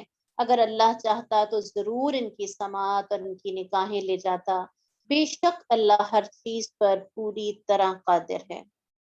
یعنی جب اندھیرا، گرج، چمک، یعنی جب بھی مشکلات آتی ہیں، اور خاص طور پہ جو منافقین کو سب سے مشکل لگتا تھا وہ تھا جہاد پہ جانا، جب ایسے موقع آتے تھے تو کوئی نہ کوئی بہانے بنا کے سائڈ پہ ہو جاتے تھے، لیکن وہ رب کائنات جو غیب کا علم رکھنے والا ہے، وہ تمام کے تمام ان کے دلوں کے بھید جانتا تھا، اور ان کو موقع دیے جا رہا تھا کہ شاید یہ پلٹ آئیں۔ ان اللہ علی کل شیء قدیر، بے شک اللہ ہر چیز پر پوری طرح قادر ہے۔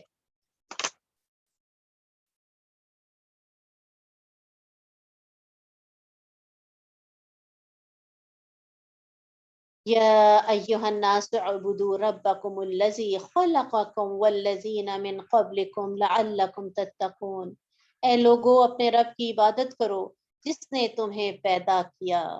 ابھی تو ہم نے پڑھا تھا الحمد للہ رب العالمین، اس کا شکر ادا کرنا ہے ہر ہر لمحے اپنے رب کا۔ اے لوگو تمہارے رب جس نے تمہیں پیدا کیا اس کی عبادت کرو، ہے ہی وہ اس قابل، والذین من قبلکم لعلکم تتقون، اور ان لوگوں کو بھی جو تم سے پہلے تھے تاکہ تم بچ جاؤ۔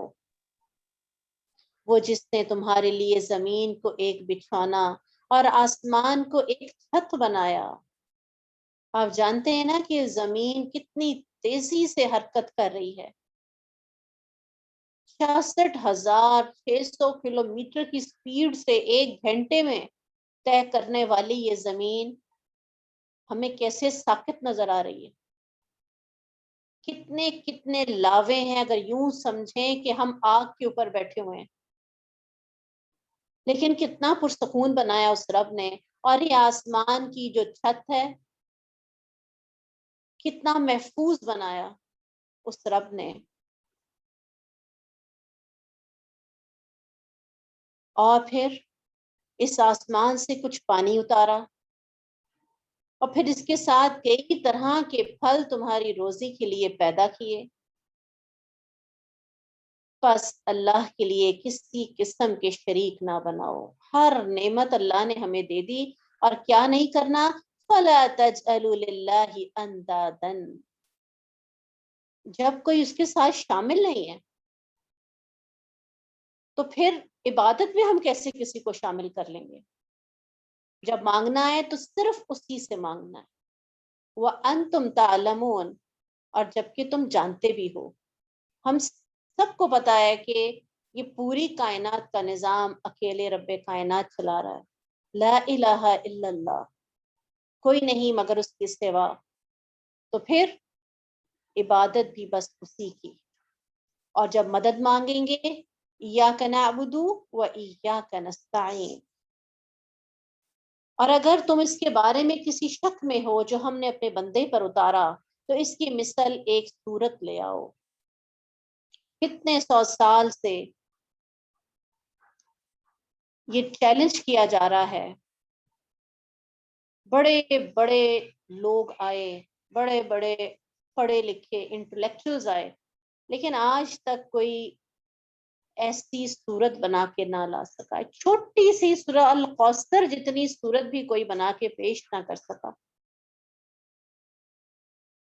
لبید ایک بہت بڑا شاعر تھا، اور اس کا جو کلام ہوتا تھا وہ خانہ کعبہ کے دروازے پر لٹکایا جاتا تھا، اور لوگ آتے تھے اور اس کے شعروں کو پڑھ کے اشک کیا کرتے تھے۔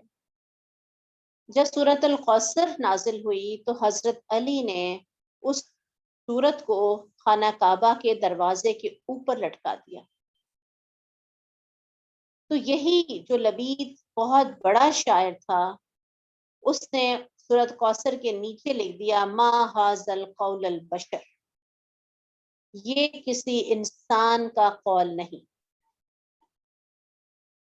کہتے ہیں نا کہ جواہری کو پتا ہوتا ہے یہ پتھر ہے، یہ ہیرا ہے، سونار کو پتا ہوتا ہے یہ کندن ہے، یہ سونا ہے.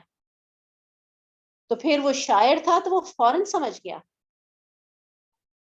تو اللہ تعالیٰ اتنے سوکی اس کتاب پر ایمان لے آؤ، اگر نہیں لاتے ہو تو پھر اس کیسی لے آؤ.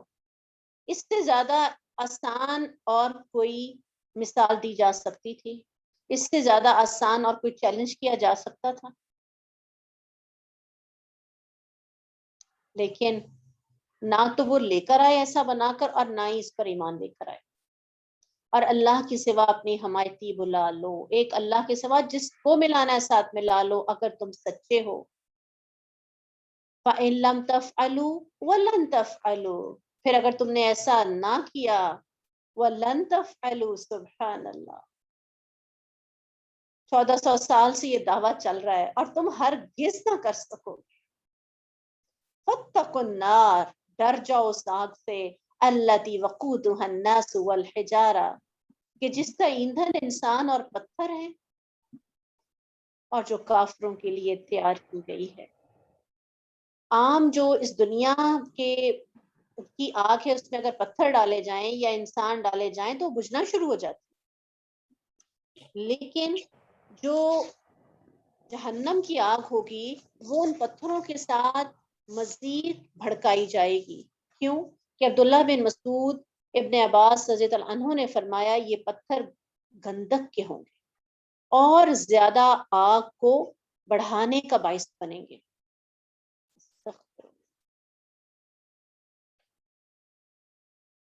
ان لوگوں کو خوشخبری دے دے جو ایمان لائے، انہوں نے نیک اعمال کیے، کہ بے شک ان کے لیے ایسے باغات ہیں جن کے نیچے نہریں بہتی ہیں، اور جب کبھی ان میں سے کوئی پھل انہیں کھانے کو دیا جائے گا کہیں گے یہ تو وہی ہے جو اس سے پہلے ہمیں دیا گیا تھا، اور وہ انہیں ایک دوسرے سے ملتا جلتا دیا جائے گا. اور ان کے لیے ان میں نہایت پاک صاف بیویاں ہوں گی. ازواجا متحرہ، تو بیویاں نہیں، پاک صاف بیویاں، اور وہ ان میں ہمیشہ رہنے والے ہیں. تو ہر چیز کی ہمیں یہاں پہ گارنٹی دی جا رہی ہے. کبھی ایسا خیال آیا کہ میرا گھر ہو اور اس میں باغات ہوں، یا میرا گھر ہو اس کے نیچے نہریں بہتی ہوں؟ ہر مومن کے گھر کے آگے سے 4 نہریں بہیں گی. تصور کریں وہ گھر کیا گھر ہوں گے، وہ باغات کیا باغات ہوں گے، وہ پھل کیا پھل ہوں گے. صرف اس لیے بتایا گیا کہ وہ ملتے جلتے ہوں گے، حالانکہ ان کا ٹیسٹ اور ان کی شکل بہت زیادہ ڈفرنٹ ہوگی دنیا سے. کچھ ہلکا پھلکا میں ملتا اس سے لگے گا، لیکن کھائیں گے تو بہت زیادہ لذیذ ہوں گے. اور پھر یہ کہ اگر اکیلے چلے جائیں تو مزہ نہیں آئے گا، ان کی بیویاں بھی ان کے ساتھ ہوں گی. ایسا کپل جائیں گے، بچے بھی جائیں گے، والدین بھی جائیں گے. وہ ہم فیہا خالدون، وہ سب کے سب وہاں ہمیشہ رہنے والے ہیں. ان اللہ لا یستحی ان یضرب مثلا ما بعوضة فما فوقها، بے شک اللہ اس سے نہیں شرماتا کہ کوئی بھی مثال بیان کرے مچھر کی ہو، پھر یا پھر اس کی جو اس سے اوپر ہے. بس لیکن وہ لوگ جو ایمان لائے سو جانتے ہیں کہ بے شک وہی ان کے رب کی طرف سے حق ہے. ایک چھوٹا سا مچھر، انسان ایسا مچھر نہیں بنا سکا، انسان اس سے بچنے کے لیے کوئی حل پیش نہیں کر سکا. ایک مچھر ایسا اس کو غلبہ ملتا ہے جب اس کا رب چاہتا ہے کہ وہ بستیوں کی بستیاں جو ہے وہ ہلاک کر دیتا ہے.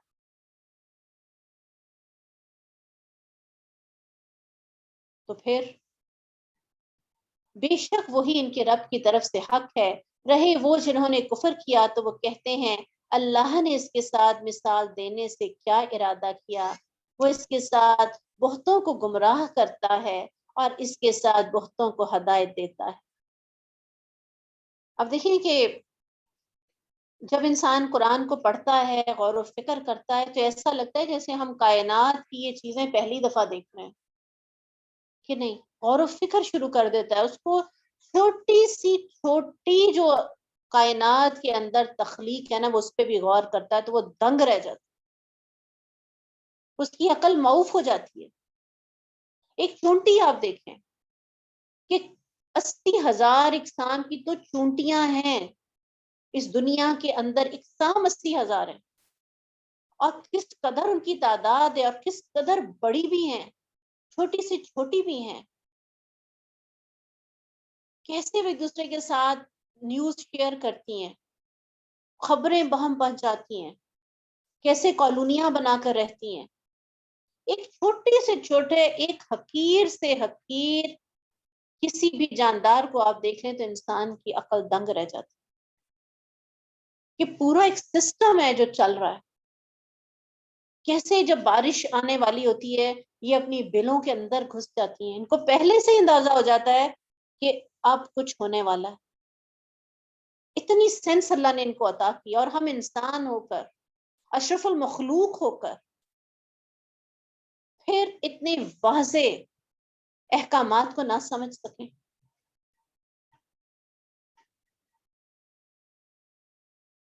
اور وہ جنہوں نے کفر کیا تو کہتے ہیں اللہ نے اس کے ساتھ مثال دینے سے کیا ارادہ کیا، وہ اس کے ساتھ بہتوں کو گمراہ کرتا اور اس کے ساتھ بہتوں کو ہدایت دیتا ہے، اور وہ اس کے ساتھ فاسقوں کے سوا کسی کو گمراہ نہیں کرتا۔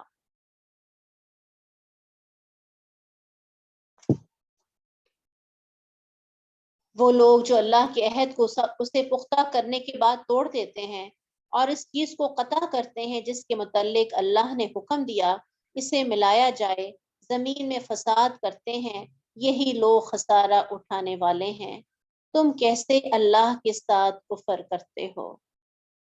یعنی جو تعلقات جوڑنے کا حکم دیا اس کو توڑتے ہیں، زمین میں فساد برپا کرتے ہیں۔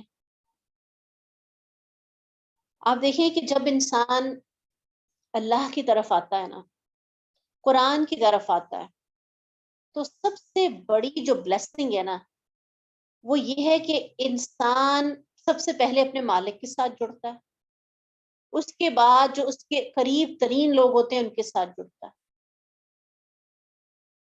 اس کے اندر صبر آنے لگتا ہے، اس کا اخلاق بلند ہونے لگتا ہے، اس کی زبان میں مٹھاس آنے لگتی ہے، اس کے دل میں نرمی، یعنی یہ سب کچھ اتنا آسانی کے ساتھ اور اتنا جلدی ہونے لگتا ہے کہ ایسا شخص جس کے دل میں قرآن کی آیات اتر جاتی ہیں، اس کے ارد گرد والے بھی اس کو حیران رہ جاتے، تمہیں ہوا کیا؟ اب کتنے واضح طور پہ اللہ تعالیٰ نے یہاں پہ کہہ دیا کہ جن رشتوں کو ملانے کا حکم دیا اس کو تم توڑتے ہو، زمین میں فساد پیدا کرتے ہو۔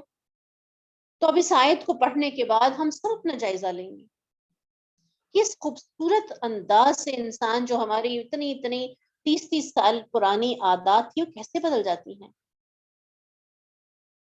تم کیسے اللہ کے ساتھ کفر کرتے ہو حالانکہ تم بے جان تھے، اس نے تمہیں زندگی بخشی، پھر وہ تمہیں موت دے گا، پھر وہ تمہیں زندہ کرے گا، پھر تم اسی کی طرف لوٹائے جاؤ گے۔ اب ہمیں زندگی ملی، پھر وہ موت دے گا اور پھر دوبارہ زندہ کرے گا۔ ابھی ہم پہلی سٹیج میں ہیں، اب دوسری آئے گی اور اس کے بعد فوراً ہی تیسری بھی آ جائے گی۔ وہی ہے جس نے زمین میں جو کچھ ہے سب تمہارے لیے پیدا کیا، پھر آسمان کی طرف متوجہ ہوا، بس انہیں درست کر کے 7 آسمان بنا دیا۔ سبحان اللہ۔ اور وہ ہر چیز کو خوب جاننے والا ہے، یعنی ہمیں پیدا کرنا کوئی بڑی بات نہیں، اس نے تو اتنے بڑے بڑے آسمان پیدا کیے۔ اور جب تیرے رب نے فرشتوں سے کہا بے شک میں زمین میں ایک جانشین بنانے والا ہوں، انہوں نے کہا تو اس کو بنائے گا جو اس میں فساد کرے گا۔ اب یہ وہ کہانی ہے کہ جو ہم جانتے ہیں، اکثر لوگ سوال کرتے ہیں کہ انسان کو کیوں پیدا کیا گیا، اس کو کیوں دنیا میں اتارا گیا، اتنے امتحانوں سے کیوں گزارا گیا۔ تو اب یہ وہ سٹوری ہے جو تقریباً 7 دفعہ قرآن میں آپ کو ملے گی۔ یہاں سے پتا چلے گا کہ ہمارا دشمن شیطان،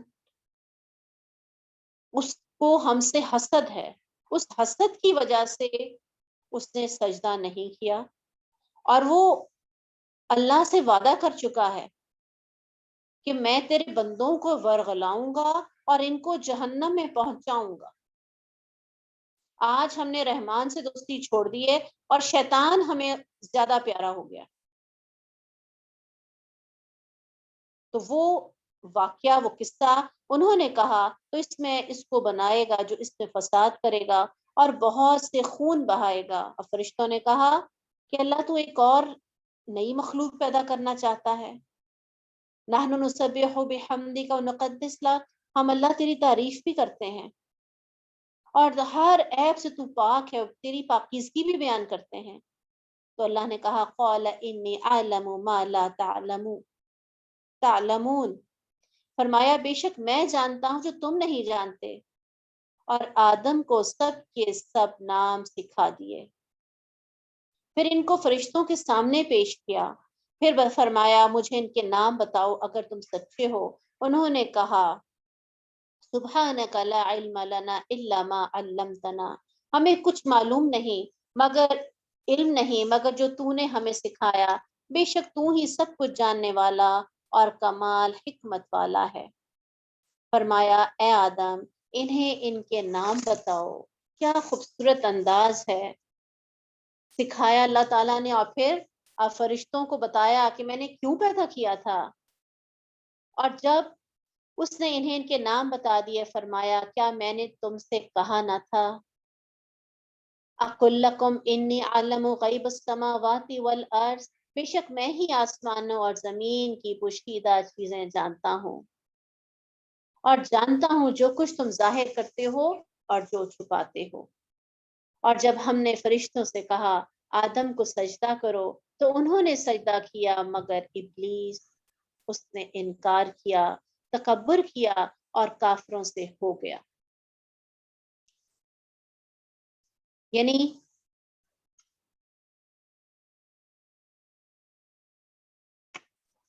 شیطان جو ہے اس نے اللہ سبحانہ و تعالیٰ کو رب ماننے سے انکار نہیں کیا، بلکہ آدم کو سجدہ کرنے سے انکار کیا، اور اس وجہ سے اللہ تعالیٰ نے کہا کہ جا تو میری رحمت سے دور ہے۔ لیکن آج ہم نے اسی سے دوستی کی۔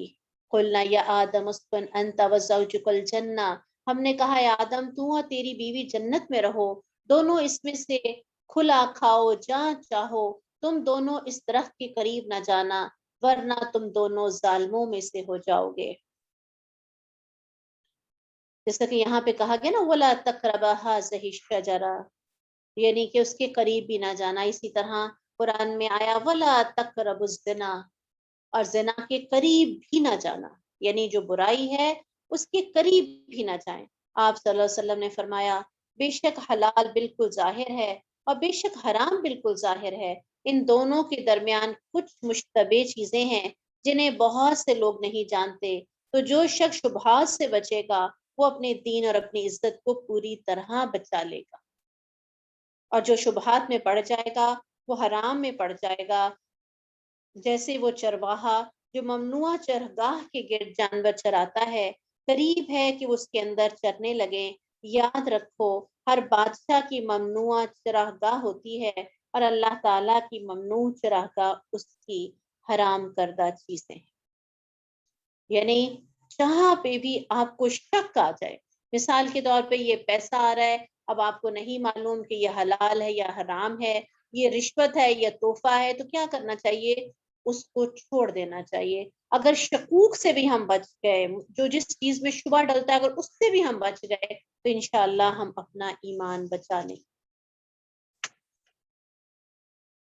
تو شیطان نے دونوں کو اس سے پھسلا دیا، بس انہیں اس سے نکال دیا جس میں وہ دونوں تھے۔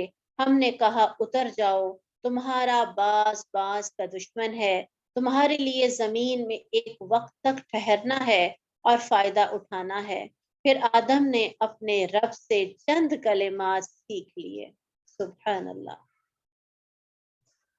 فتاب علیہ، اور اس نے توبہ قبول کر لی، یقیناً وہی تو ہے جو بہت توبہ قبول کرنے والا، التواب بہت توبہ قبول کرنے والا، الرحیم نہایت رحم کرنے والا ہے۔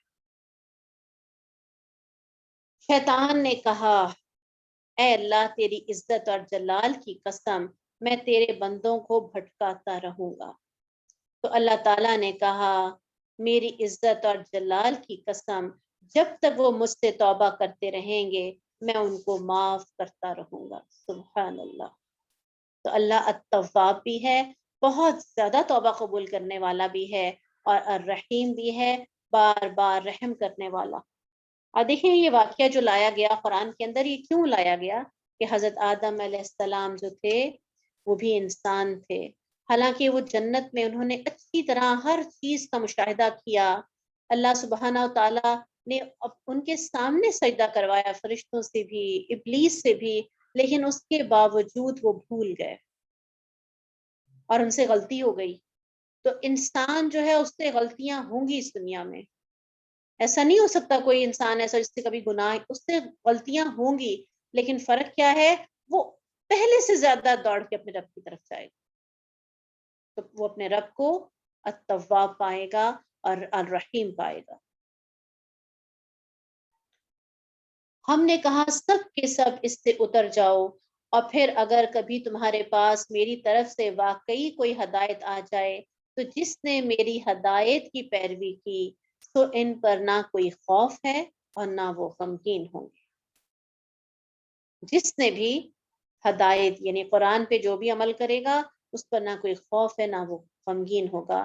جنہوں نے کفر کیا اور ہماری آیات کو جھٹلایا یہ لوگ آگ والے ہیں اور وہ اس میں ہمیشہ رہنے والے ہیں۔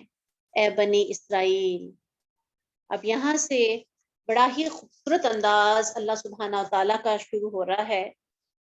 بنی اسرائیل، یہ کون تھے بنی اسرائیل؟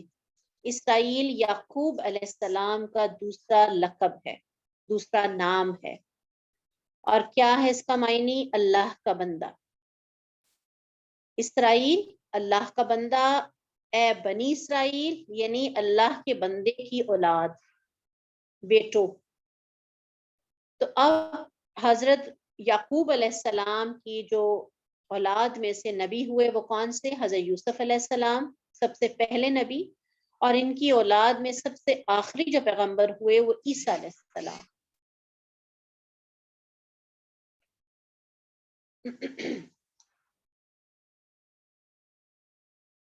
اب یہاں سے ہم دیکھتے ہیں کہ ابھی ہم نے پڑھا تھا غیر المغضوب علیہم، کہ اللہ جن پہ غضبناک ہوا، تو یہود پر اللہ غضبناک ہے،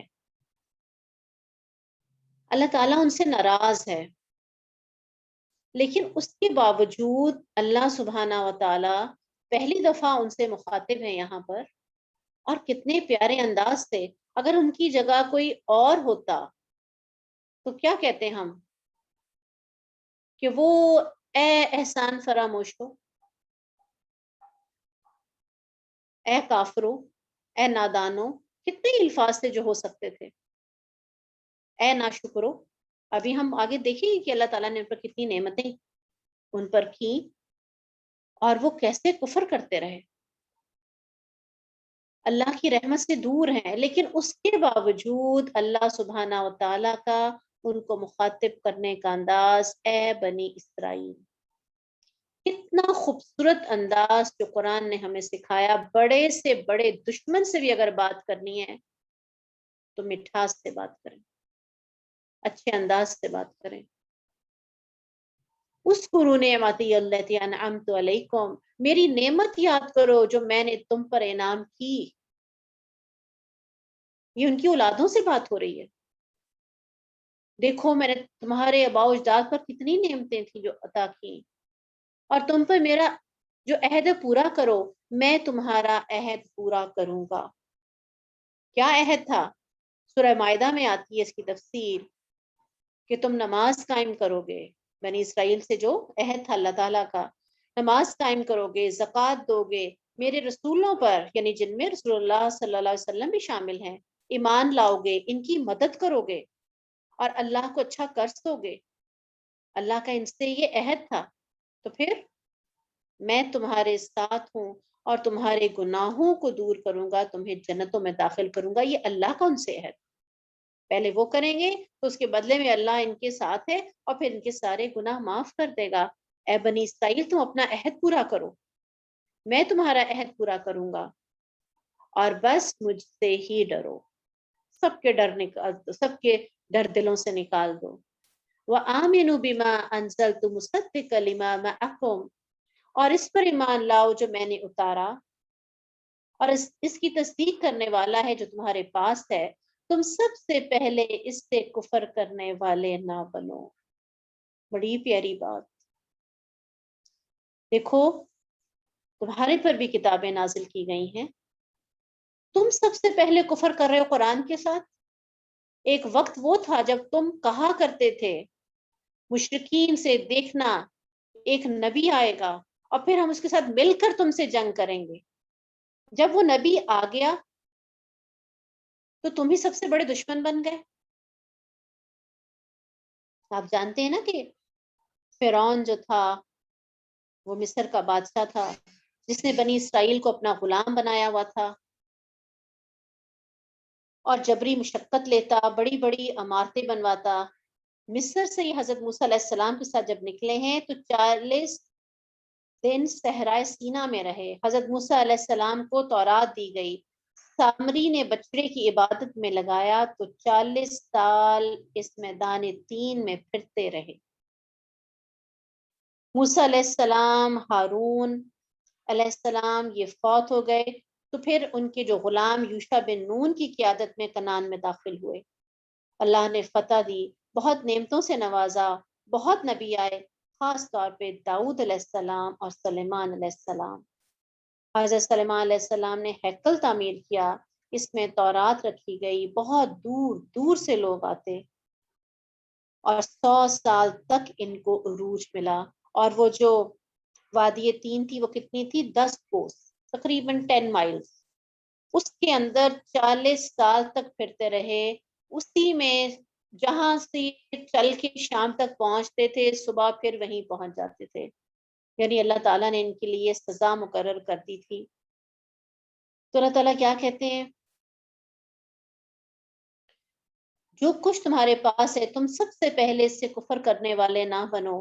میری آیات کے بدلے تھوڑی قیمت مت لو اور صرف مجھی سے ڈرو، اور حق کو باطل کے ساتھ خلط ملط نہ کرو، نہ حق کو چھپاؤ جب تک کہ تم جانتے ہو. وَأَقِيمُوا الصَّلَاةَ وَآتُوا الزَّكَاةَ وَارْكَعُوا مَعَ الرَّاكِعِينَ. آپ دیکھ لیں کہ تیسری دفعہ نماز کا حکم آ گیا. اس صورت کے اندر آپ غور کریں گے احکامات بہت تیزی کے ساتھ بارش کی طرح نازل ہوں گے. اور نماز قائم کرو، اور زکوٰۃ کا حکم بھی آ گیا، اور رکوع کرنے والوں کے ساتھ رکوع کرو. کیا تم لوگوں کو نیکی کا حکم دیتے ہو اور اپنے آپ کو بھول جاتے ہو، حالانکہ تم کتاب پڑھتے ہو؟ کیا تم نہیں سمجھتے؟ اب یہاں پر ایک اور چیز جو بہت غور طلب ہے وہ یہ کہ نیکی کا حکم دوسروں کو تو دیں لیکن خود عمل نہ کریں. تو اس کے لیے یاد کر لیجئے وہ والی حدیث کہ رسول اللہ صلی اللہ علیہ وسلم نے فرمایا قیامت کے دن ایک آدمی کو لایا جائے گا، اسے جہنم میں ڈال دیا جائے گا، اس کی انتڑیاں آگ میں نکل کر ڈھیر ہو جائیں گی. وہ ان کے گرد ایسے گھومے گا جیسے گدھا اپنی چکی کے گرد گھومتا ہے. آگ والے اس کے گرد جمع ہو جائیں گے اور کہیں گے اے فلاں تیرا کیا معاملہ ہے؟ کیا تو ہمیں نیکی کا حکم نہیں دیتا تھا، ہمیں برائی سے منع نہیں کرتا تھا؟ وہ کہے گا میں تمہیں نیکی کا حکم دیتا تھا اور خود وہ کام نہیں کرتا تھا، تمہیں برائی سے منع کرتا تھا، خود اس کا ارتکاب کرتا تھا. تو اس حدیث کو اپنے ذہن میں رکھیے. بہت سی باتیں ہیں کہ جو عمل کے لیے ہمارے سامنے پیش کی جائیں گی، اس کو عمل میں بھی ڈھالنا ہے، خود بھی عمل کرنا ہے اور پھر دوسروں کو بھی ساتھ بتائیں. ایسا نہ ہو کہ دوسرے تو ہدایت پا جائیں اور ہم وہیں کے وہیں کھڑے ہوں اور اتنی سخت سزا کے مستحق بن جائیں. اور نماز، صبر اور نماز کے ساتھ مدد طلب کرو. وَاسْتَعِينُوا بِالصَّبْرِ وَالصَّلَاةِ، صبر اور نماز کے ساتھ. نماز پڑھنے کے لیے بھی صبر کی ضرورت ہوتی ہے نا. تو اہل علم نے صبر کی 3 اقسام بیان کی ہیں: مصیبت پر صبر، اور پھر اللہ کی اطاعت پر صبر، اور تیسرا نافرمانی سے بچنے پر صبر. یعنی جو بھی مصیبت آئے گی اس پہ صبر کرنا ہے، اور اللہ کی اطاعت پر صبر کرنے، نماز پڑھنی ہے، روزے، حج، زکوٰۃ، ان سب چیزوں کے اندر ہمیں صبر کی ضرورت ہے. اور اسی طرح نافرمانی، دل چاہتا ہے کہ بہت خوبصورت لباس پہن کر سب کے سامنے جائیں، کیوں نہیں دل چاہتا؟ انسان ہے نا. لیکن اللہ کی نافرمانی نہیں کرنی. اگر اپنے آپ کو روک لیتے ہیں تو پھر یہ صبر ہے.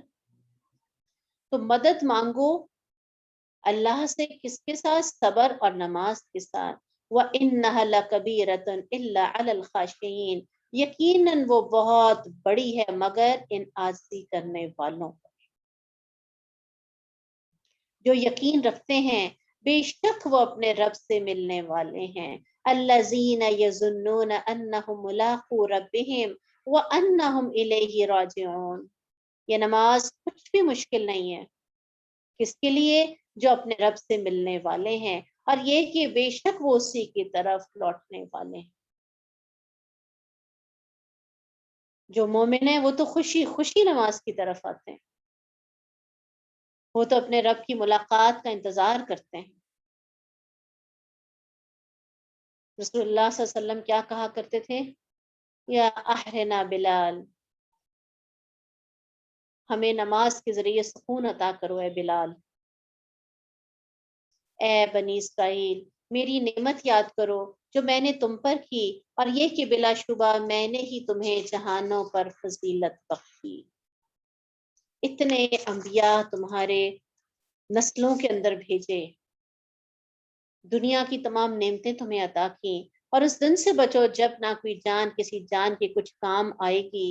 وَلَا يُقْبَلُ مِنْهَا شَفَاعَةٌ وَلَا يُؤْخَذُ مِنْهَا عَدْلٌ، اور نہ ان سے کوئی سفارش قبول کی جائے گی اور نہ ان سے کوئی فدیہ لیا جائے گا، اور نہ ہی ان کی مدد کی جائے گی. جب ہم نے تمہیں فرعون کی قوم سے نجات دی جو تمہیں برا عذاب دیتے تھے، تمہارے بیٹوں کو بری طرح ذبح کرتے، تمہاری عورتوں کو زندہ چھوڑ دیتے، اور اس میں تمہارے رب کی طرف سے بہت بڑی آزمائش تھی.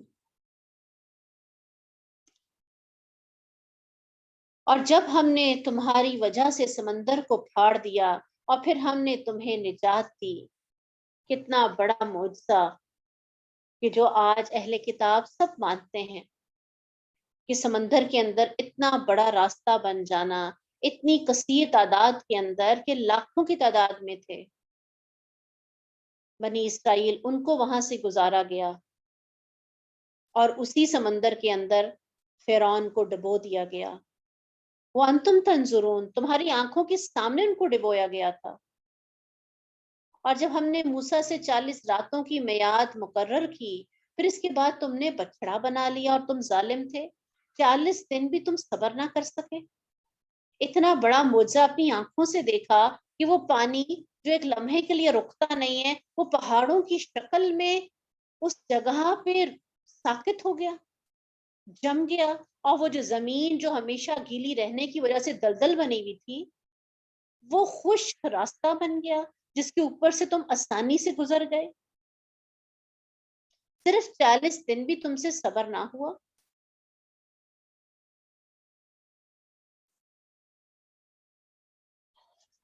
کس دن یہ واقعہ پیش آیا تھا؟ 10 محرم کو. اور اسی لیے پھر یہودی جو تھے وہ اس 10 محرم کا روزہ رکھا کرتے تھے، رسول اللہ صلی اللہ علیہ وسلم بھی رکھا کرتے تھے. اور پھر جب رمضان کے روزے فرض ہوئے تو عاشورہ کا جو روزہ تھا پھر نفل قرار دے دیا گیا. رسول اللہ صلی اللہ علیہ وسلم نے فرمایا آئندہ سال اگر میں زندہ رہا، پہلے ایک ہی روزہ رکھا کرتے تھے، تو رسول اللہ صلی اللہ علیہ وسلم نے فرمایا آئندہ سال اگر میں زندہ رہا تو 9 محرم کا بھی روزہ رکھوں گا. یعنی کہ 2 روزے رکھے جائیں گے، 10 کے ساتھ یا 9 کو ملا لیں یا 11 کو ملا لیں، مگر آپ اس سے پہلے فوت ہو گئے. تو انہوں نے کیا کہا تھا یہود نے کہ ہمیں فرعون سے نجات ملی تھی، تو رسول اللہ صلی اللہ علیہ وسلم نے فرمایا کہ ہم تو پھر تم سے بھی زیادہ قریب ہوئے موسیٰ علیہ السلام کے، تو ہم بھی رکھا کریں گے انشاءاللہ.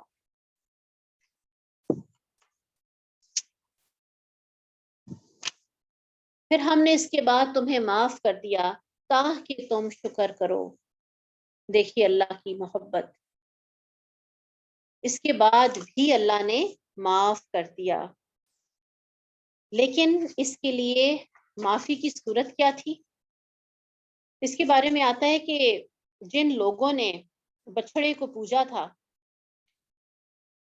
تو پھر 3 گروپس بن گئے تھے اور اندھیرا ہو گیا تھا. اب جنہوں نے پوجا تھا وہ بیٹھ گئے اور جنہوں نے نہیں پوجا تھا ان کے ہاتھوں میں خنجر دے دیے گئے. انہوں نے ان کو قتل کیا تو جب روشنی ہوئی تو 70,000 قتل ہو چکے تھے.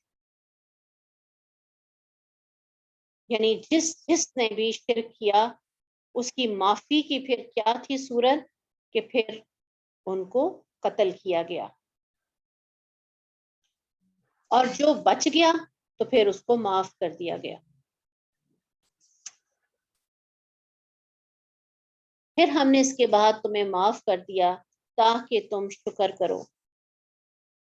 اور جب ہم نے موسیٰ علیہ السلام کو کتاب اور حق کو باطل میں فرق کرنے والی چیز عطا کی تاکہ تم ہدایت پاؤ، اور جب موسیٰ نے اپنی قوم سے کہا اے میری قوم، بے شک تم نے اپنے بچڑا بنانے کے ساتھ اپنی جانوں پر ظلم کیا، بس تم اپنے پیدا کرنے والے کی طرف توبہ کرو، بس اپنے آپ کو قتل کرو، یہ تمہارے لیے تمہارے پیدا کرنے والے کے نزدیک بہتر ہے، تو اس نے تمہاری توبہ قبول کر لی، بے شک وہی بہت توبہ قبول کرنے والا اور نہایت رحم کرنے والا ہے.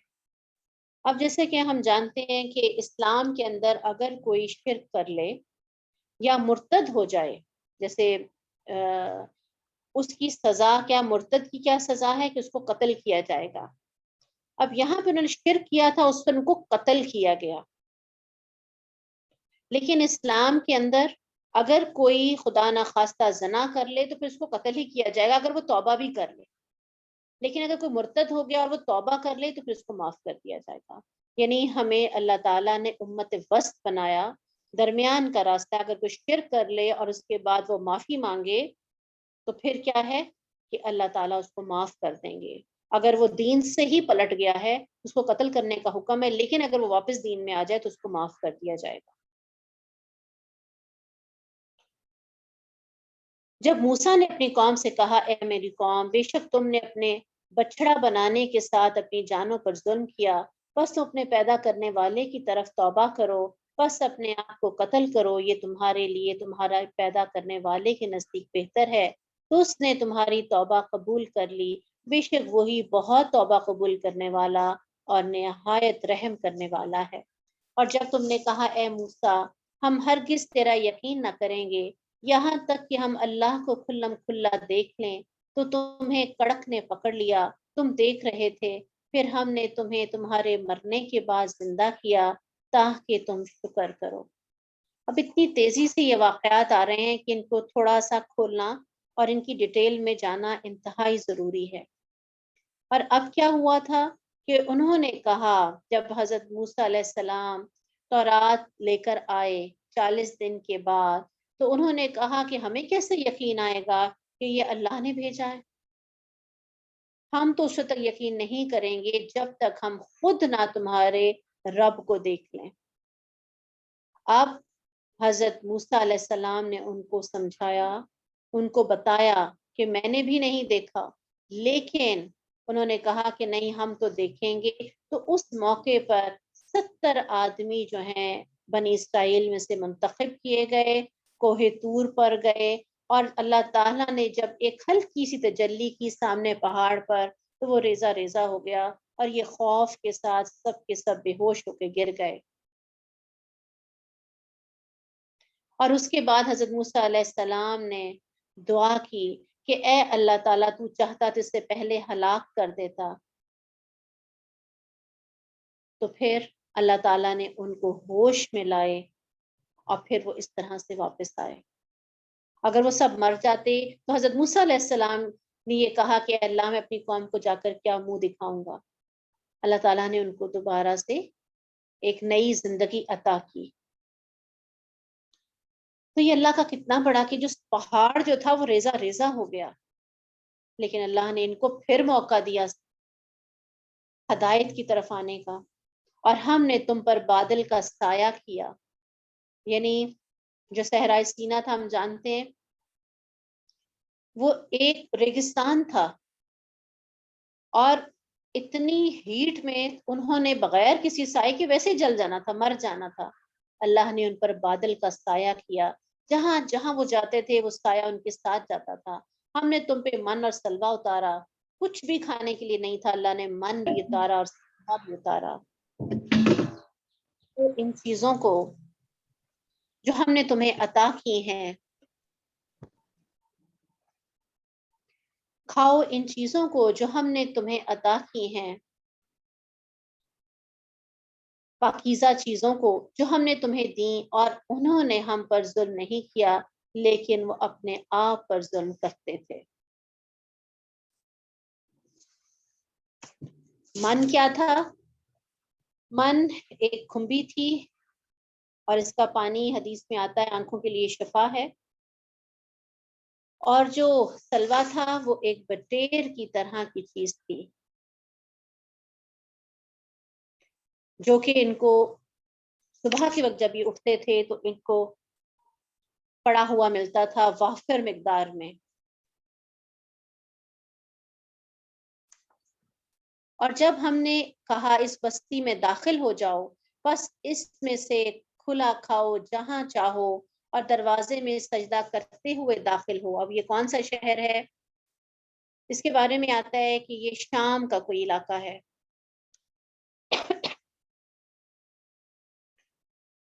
بس اس میں سے کھلا کھاؤ جہاں چاہو، دروازے میں سجدہ کرتے ہوئے داخل ہو جاؤ، اور کہو بخش دے تو ہم تمہیں تمہاری ساری ہی خطائیں بخش دیں گے، اور ہم نیکی کرنے والوں کو جلد ہی زیادہ دیں گے۔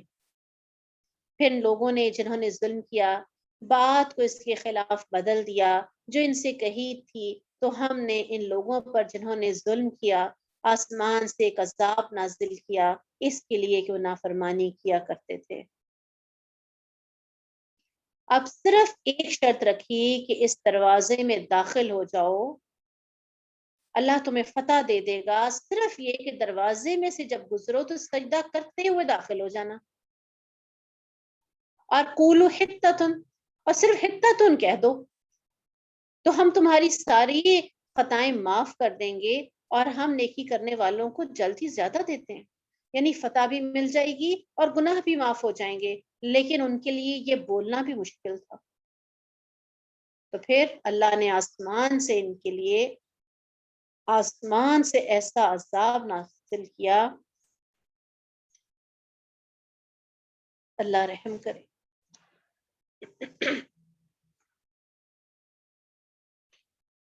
اور جب موسیٰ نے اپنی قوم کے لیے پانی مانگا تو ہم نے کہا اپنی لاٹھی اس پتھر پر مار، تو اس سے 12 چشمے پھوٹ نکلے۔ بلا شبہ سب لوگوں نے اپنے پینے کی جگہ معلوم کر لی۔ کھاؤ اور پیو اللہ کے دیے ہوئے میں سے، اور زمین میں فساد کرتے ہوئے دنگا نہ مچاؤ۔ تو جب انہوں نے اس بات سے انکار کیا تو پھر اللہ کا عذاب کیا کہ یہ 40 سال تک پھر یہ وہیں پھرتے رہے۔ وہ والی جو ان کی نسل تھی وہ مر کھپ گئی، جو بچے صحرا میں پیدا ہوئے وہ جوان ہوئے، ان کے اندر کیونکہ وہ بہادر تھے، وہ ایسے ماحول میں ان کی پرورش ہوئی، پھر وہ لوگ گئے اور انہوں نے جا کر جیسا اللہ کا حکم تھا پھر اس علاقے میں داخل ہوئے تو اللہ نے ان کو فتح عطا کی۔ یہ بزدل ہو چکے تھے اور نافرمانی کی ان کو عادت پڑ چکی تھی۔ اور پھر آپ دیکھیں کہ ساتھ ساتھ ان کو کھانے کو دیا جا رہا ہے، پہلے ان پر بادل کا سایہ، پھر ان کے کھانے کا انتظام، اور جو ان سے ڈیمانڈ کی جا رہی ہے وہ بالکل نہیں کر رہے، اور پھر اس کے بعد کیا پانی مانگ رہے ہیں۔ اپنی ضرورتوں کا سب پتا ہے، لیکن جو اللہ کے احکامات ہیں ان کو کیسے پیچھے پھینکا ہوا ہے۔ یہی حال ہمارا ہے، ہم چاہتے ہیں اللہ میری یہ دعا بھی سن لے، اللہ میری یہ دعا بھی سن لے، اللہ میری یہ دعا بھی سن لے، لیکن جیسے ہی اللہ تعالیٰ ہماری دعاؤں کو قبول کرتا ہے، ہمارے مسئلوں کو حل کرتا ہے، تو سب سے زیادہ نافرمان ہم ہی بنتے ہیں۔ پھر اس کے پہلے پریشان ہوتے ہیں بیٹی کی شادی نہیں ہو رہی، بچے کا رشتہ نہیں ہو رہا، بچے کو نوکری نہیں مل رہی، جیسے ہی شادی ہوتی ہے اور سب سے زیادہ اس موقع پر جو نافرمانیاں ہوتی ہیں، جو سب سے زیادہ جو ناراض کیا جاتا ہے، تو پھر وہ اللہ سبحانہ تعالیٰ ہی ہے۔ اور جب تم نے کہا ہے موسیٰ ہم ایک کھانے پر ہرگز صبر نہ کریں گے، تو ہمارے لیے اپنے رب سے دعا کرو اپنے رب سے دعا کرو کہ وہ ہمارے لیے کچھ ایسی چیزیں نکالے جو زمین میں اپنی ترکاری، اپنی ککڑی، اپنی گندم، اپنے مسور، اپنے پیاز میں سے اگاتی ہے۔ فرمایا کیا تم وہ چیز جو کمتر ہے اس چیز کے بدلے مانگ رہے ہو جو بہتر ہے؟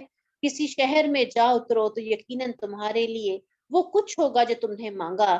ان پر ذلت اور محتاجی مسلط کر دی گئی کہ تم کسی شہر میں داخل ہو جاؤ، وہاں ہر چیز تمہیں مل جائے گی، لیکن انہوں نے نہ ماننا تھا نہ مانے، تو اللہ نے پھر ان پر ذلت اور محتاجی مسلط کر دی۔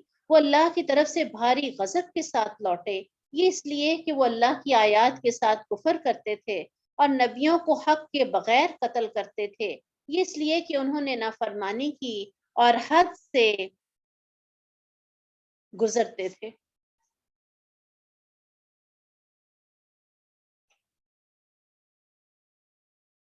تقریباً ہمارا ہاف پارا ہو گیا، میرا خیال ہے میں دعا کروا دیتی ہوں۔